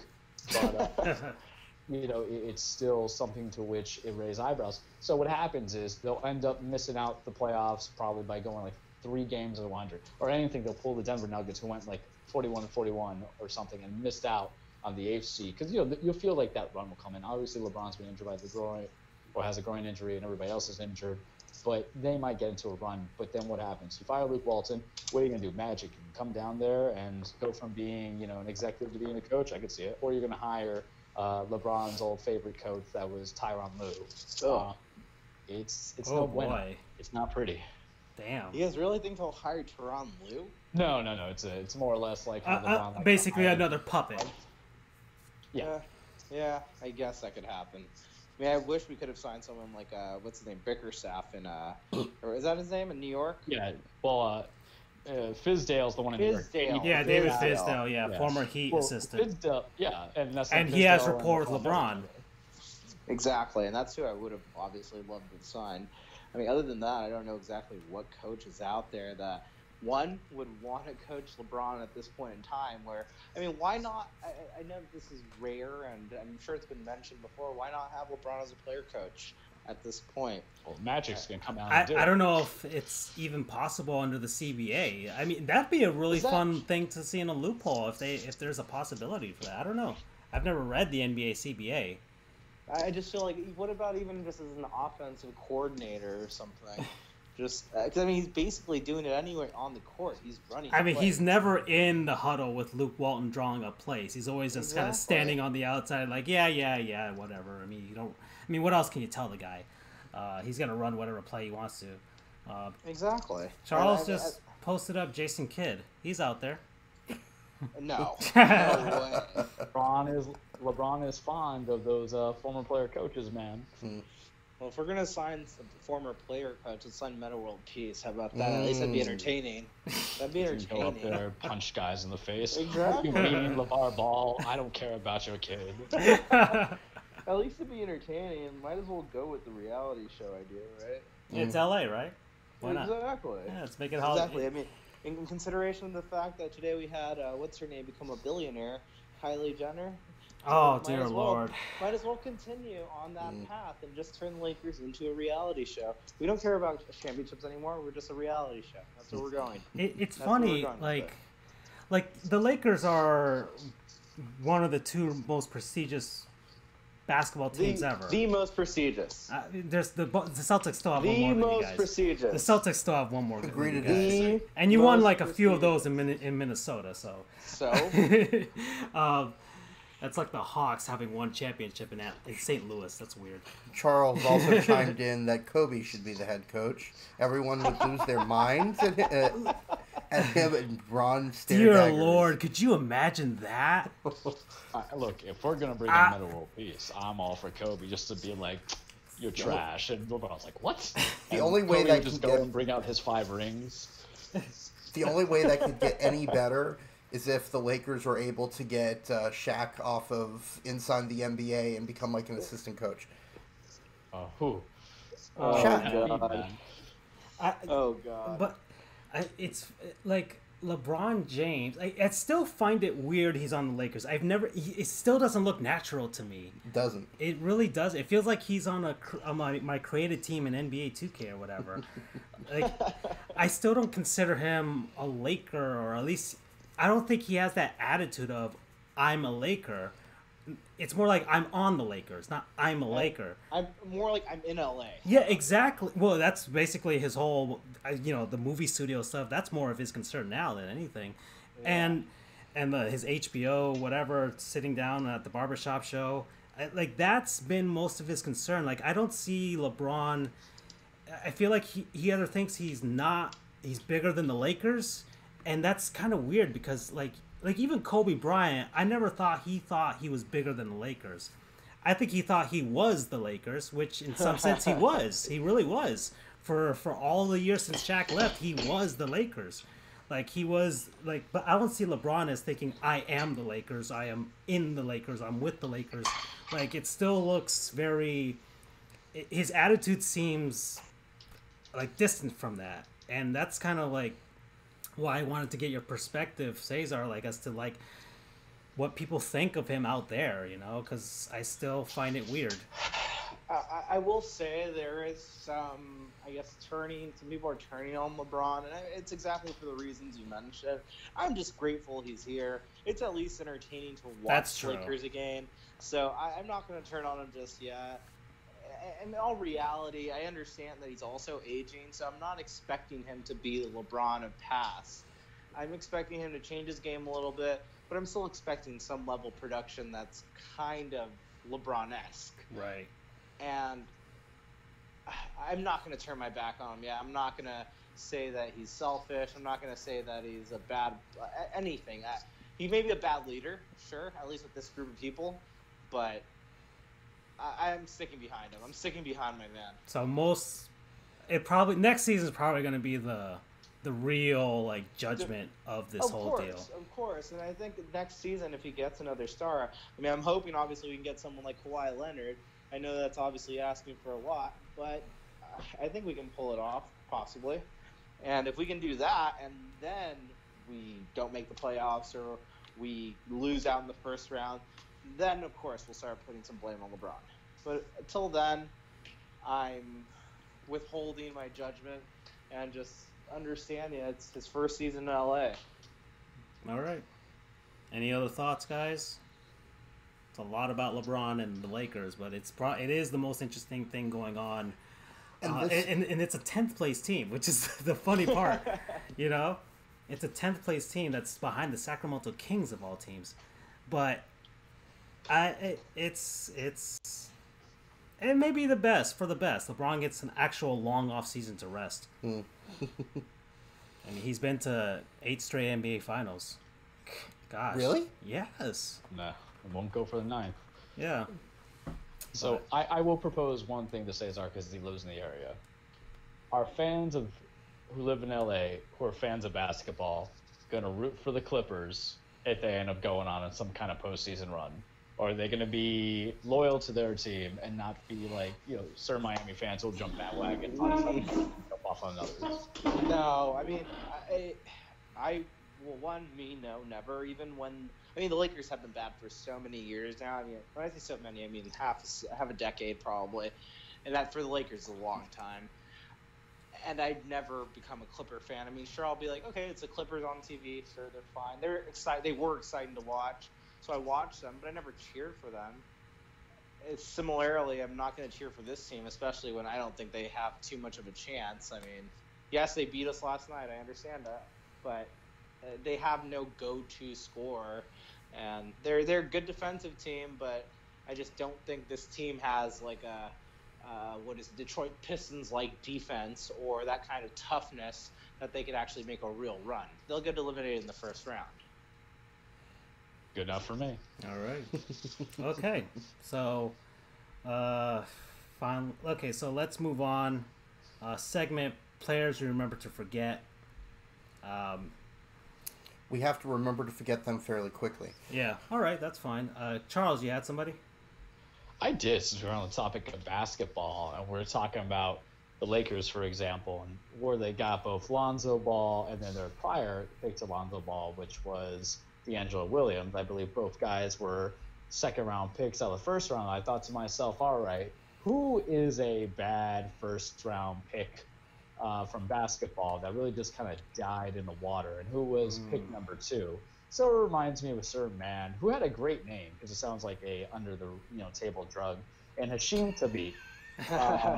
So a little bit of Hashim Thabit. He's a Tanzanian professional basketball player. He played for Connecticut before being drafted second overall in 2009 by the Memphis Grizzlies.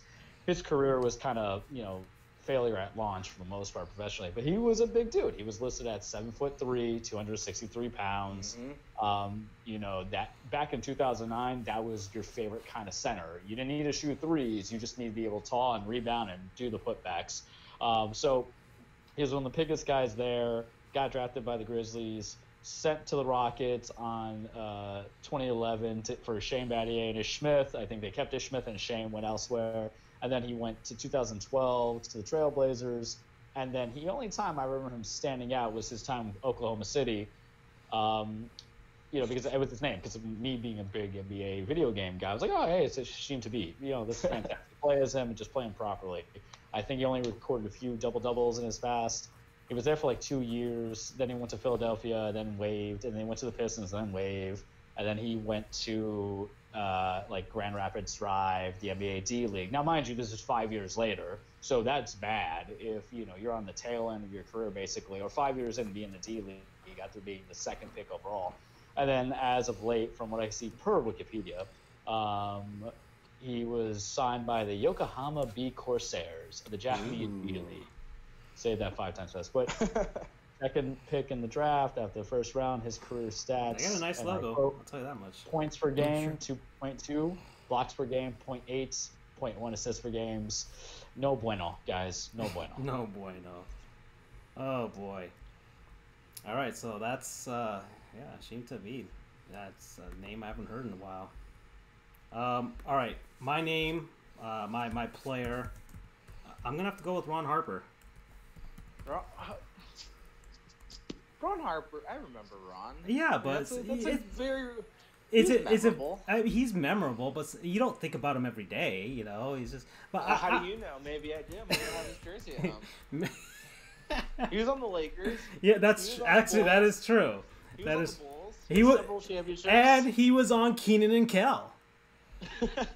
And that's why I'm remembering Ron Harper.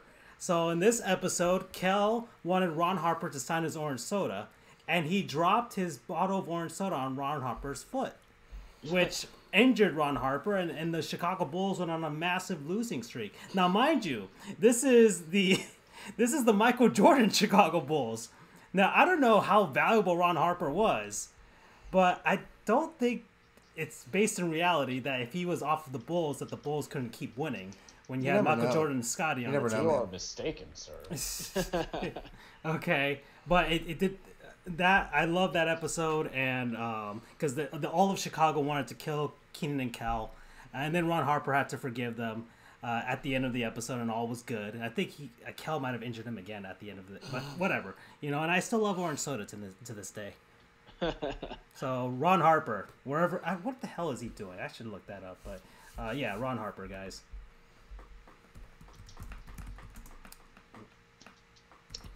All right, anybody else? I'll take a swing at it. Actually, going off. Oh, he's a motivational speaker. Okay. So there you go. It speaks about the traumatic foot injury that he suffered and how he overcame it. Going off of and following Charles's, first of all, the Grizzlies pick, and also a number 2 pick. How about Stromile Swift? Who? More than anything, there you go. Stromile Swift, number 2 pick after Kenyon Martin in the 2000 draft. He was in the NBA dunk Oh, the contest. 2000 NBA draft? Yeah. Oh, that's a lot of forgettable players right there. Going back. And, yeah, Stromile was, he was a big deal coming out of college, and he was in the dunk contest. He was an athletic power forward. People thought, oh, wow, this guy's basically going to be Kenyon Martin or like a Sean Kemp-like player. And turned out he had a couple decent seasons, and then everyone figured out he can't shoot, so they put a little bit of body on him, and dude's career kind of tanked. Yeah. He had, I think it was like 2 decent seasons within his first couple of years. Looking at some of the stats, he had a season where he averaged, it was 11.8 his second year. That's the year he was in the NBA dunk contest. Yep. And then a 10.1 in 2004, 2005. And after that, he kind of tailed off and became a journeyman. Went from Memphis to Houston, back to Memphis again, New Jersey, and then Phoenix, and that was the end of his career, 2009. So an 8-year career that kind of just fell apart. So much potential. Now yeah. What's he doing today? I wonder what he's doing. I'm gonna look that up. Let's look it up. Stromile Swift. Let's see. Definitely not a motivational speaker. Listen, guys, just don't do what I did. At least not after the first 2 years. I don't see anything about what he's doing. The Wikipedia, let's see. I did see an article that said, High Flyer, Stromile Swift, and this is obviously the headline, grounded with daughter, trucking company. Okay. Not sure what this is about, but... Yeah, maybe he's got a trucking company. It's the second chapter of his life. Greatest Grizzly, Stromile Swift was ahead of his time. There's an article about him on BealeStreetBears.com on Fansided. So somebody thought about that. But that 2000 NBA draft, that is. Oh, he was arrested in 2011 for carrying a gun in Shreveport, Louisiana. Okay. So that was cool. Okay, so 2000 NBA draft. Kenyon Martin at number 1 from the Nets. Stromile Swift for the Vancouver Grizzlies back then. Darius Miles for the Clippers. Marcus Fizer for the Bulls. Mike Miller for the Magic. DeMar Johnson, Chris Mean, Jamal Crawford for Cleveland. Keon Dooling, some guys I remember out here. Let's see. Hito Turkoglu was drafted by the Kings. Jason Collier for the Bucks. Quentin Richardson for the Clippers that season. Jamal Magloire. Who else? Deshaun Stevenson. There are some names out here. All right. And second rounders. Any notable second rounders? You got Eddie House. Out there, he was from the Miami Heat, and Michael Redd. Yeah, for the Bucks, he was a number 43 pick in the second round. So, and he's also a guy that had he had a very promising career. Then the injuries and everything, he was an all-star a couple times. Yeah, he was. And then those are all the notable guys. Some guys don't even have links that I can even click on. So you definitely know those guys aren't rememberable. All right. Finally, we're coming up at the last. I actually have a player this week. Oh, let's do it. Who do you got? Gary Matthews Jr. Gary Matthews Jr. Gary Matthews Jr. The baseball player, right? The baseball player. Yeah. There is one clip that you need to show. Oh, the catch. The catch. Oh, I know the catch. I know which one you're talking about. Probably the most underrated catch I know of. When he was with the Texas Rangers, right? Correct. because I see all these highlight plays, these highlight reels of amazing catches, and that's the one I see the least. And well, let me just tell you a brief bit about Gary Matthews Jr. He played 12 years in the league. His father, that's not the one. No, that's Jim Edmonds. That's Jim Edmonds. Also a good catch. Let's give it a second here. Or you do that. And so Gary Matthews Jr. played 12 years in the majors. His father was also a major leaguer, Gary Matthews Sr., obviously. See, he played for the Padres, the Cubs, the Pirates, the Mets, the Orioles, the Pods again, the Rangers, the then known as the Los Angeles Angels of Anaheim, and the New York Mets. There's the catch right there. Probably one of the best catches I've ever seen. He caught the ball behind his head while he was while he was on the fence. Yeah, they basically a 360 or 180 at least. Right now, he has since retired. He played from 99 until 2010. He was an all-star in 2006. Right now, he invests in hotels and other small businesses. There's not much I really have to say about it because I just kind of pulled this up at the last minute because I said, hey, Gary Matthews Jr., I haven't thought about him in a while. So, Gary Matthews Jr., ladies and gentlemen. All right, guys. Last 5 minutes. My time? Yeah, dude. There's plenty of college teams out there. At some point, we're going to do minor league baseball teams because there's like a billion of those as well. So different weird names and whatever and different conferences. And we're in March. So you all know what that means, what's coming up soon. March Madness. Thank you. So we can actually start. Some people are actually going to start caring about college basketball. Just for the sake of the brackets. And, I never do the brackets. Never. Really? Have you guys ever won your bracket? Or at least, gotten close? Nope. No. Nah, nobody ever does. I just don't play it. There's always a Virginia that just screws everything up. Right. Yeah, I don't see the point of doing it because, A, I know I'm not going to win because it's nearly impossible odds to get a perfect bracket. But then also, it takes the fun out of it for me because I always root for the Cinderella teams over the high. Like, for example, last year, Virginia versus UMBC. If I probably would have, no offense to UMBC, but I think everybody on earth thought that Virginia was going to win that one. If I was rooting for Virginia so I could keep my bracket intact, I wouldn't have been rooting for UMBC. Just saying. All right. So a couple of fun names here. We'll start with Oglethorpe University. Damn. Where the hell is that?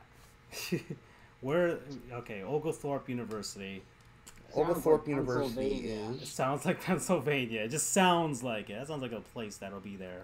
Like an old-timey type of name. Mm-hmm. Georgia. Okay, Oglethorpe. All right, it's more southern then, I guess. Okay, so southern. Let's think. It is a 2-word bird. It's a 2-word bird. The brown thrashers. No, that's a good one though. Do you guys have anything? American Eagles? No. Okay. I would have called them the Oglethorpe Cough Drops. What the? Correct. For some reason, it just sounds like a pharmacy brand. I don't know. Correct answer here is the Stormy Petrels. What the hell is a petrol? What the hell's a petrol? Yeah. Isn't that oil? No, that's petrol. This is petrol. Same stuff to me. This is like petrel. It's EL instead of OL. Stormy. Sounds like. Stormy Well, now petrels. I just had this image of the mascot being like a very. It is a Persian-looking small bird. seabird. Okay, so it's a bird. A small seabird. I gotta look at what a real one looks like. Oh, okay. So it's kind of like kind of like a seagull in a sense, like a mix of a seagull and a duck. Basically. Okay. Next up, University like a of flat Arkansas. penguin. What was that? Looks like a flat, Like a flat penguin. penguin. Okay. Next up is the University of Arkansas at Monticello, or Monticello, I don't know. It is. I have to get what the official definition of this thing is. I know it's an insect. Damn. A single insect, like anything before it or after? Or...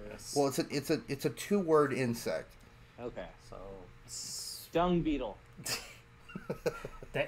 that'd be a school with some balls if they had that name. They're afraid of nothing. They don't give a shit. You win. You win. Thank you. Although, you know what? We've done enough damage to our credibility this week. I'll save it for next week. Okay, so there was another mascot I've told you about once. RISD, Rhode Island School of Design. I don't. Oh yeah, I remember that one. I'll let you all look it up. I didn't say it on air, so I think we're safe. Any other guesses for this 2-word animal? The bug. Remember, it's a bug. The super spiders. Nope. Gotta be flying locust for me. Ah. Correct answer is the boll weevils. Boll weevils. Okay. That's a Pokemon. That's a Pokemon.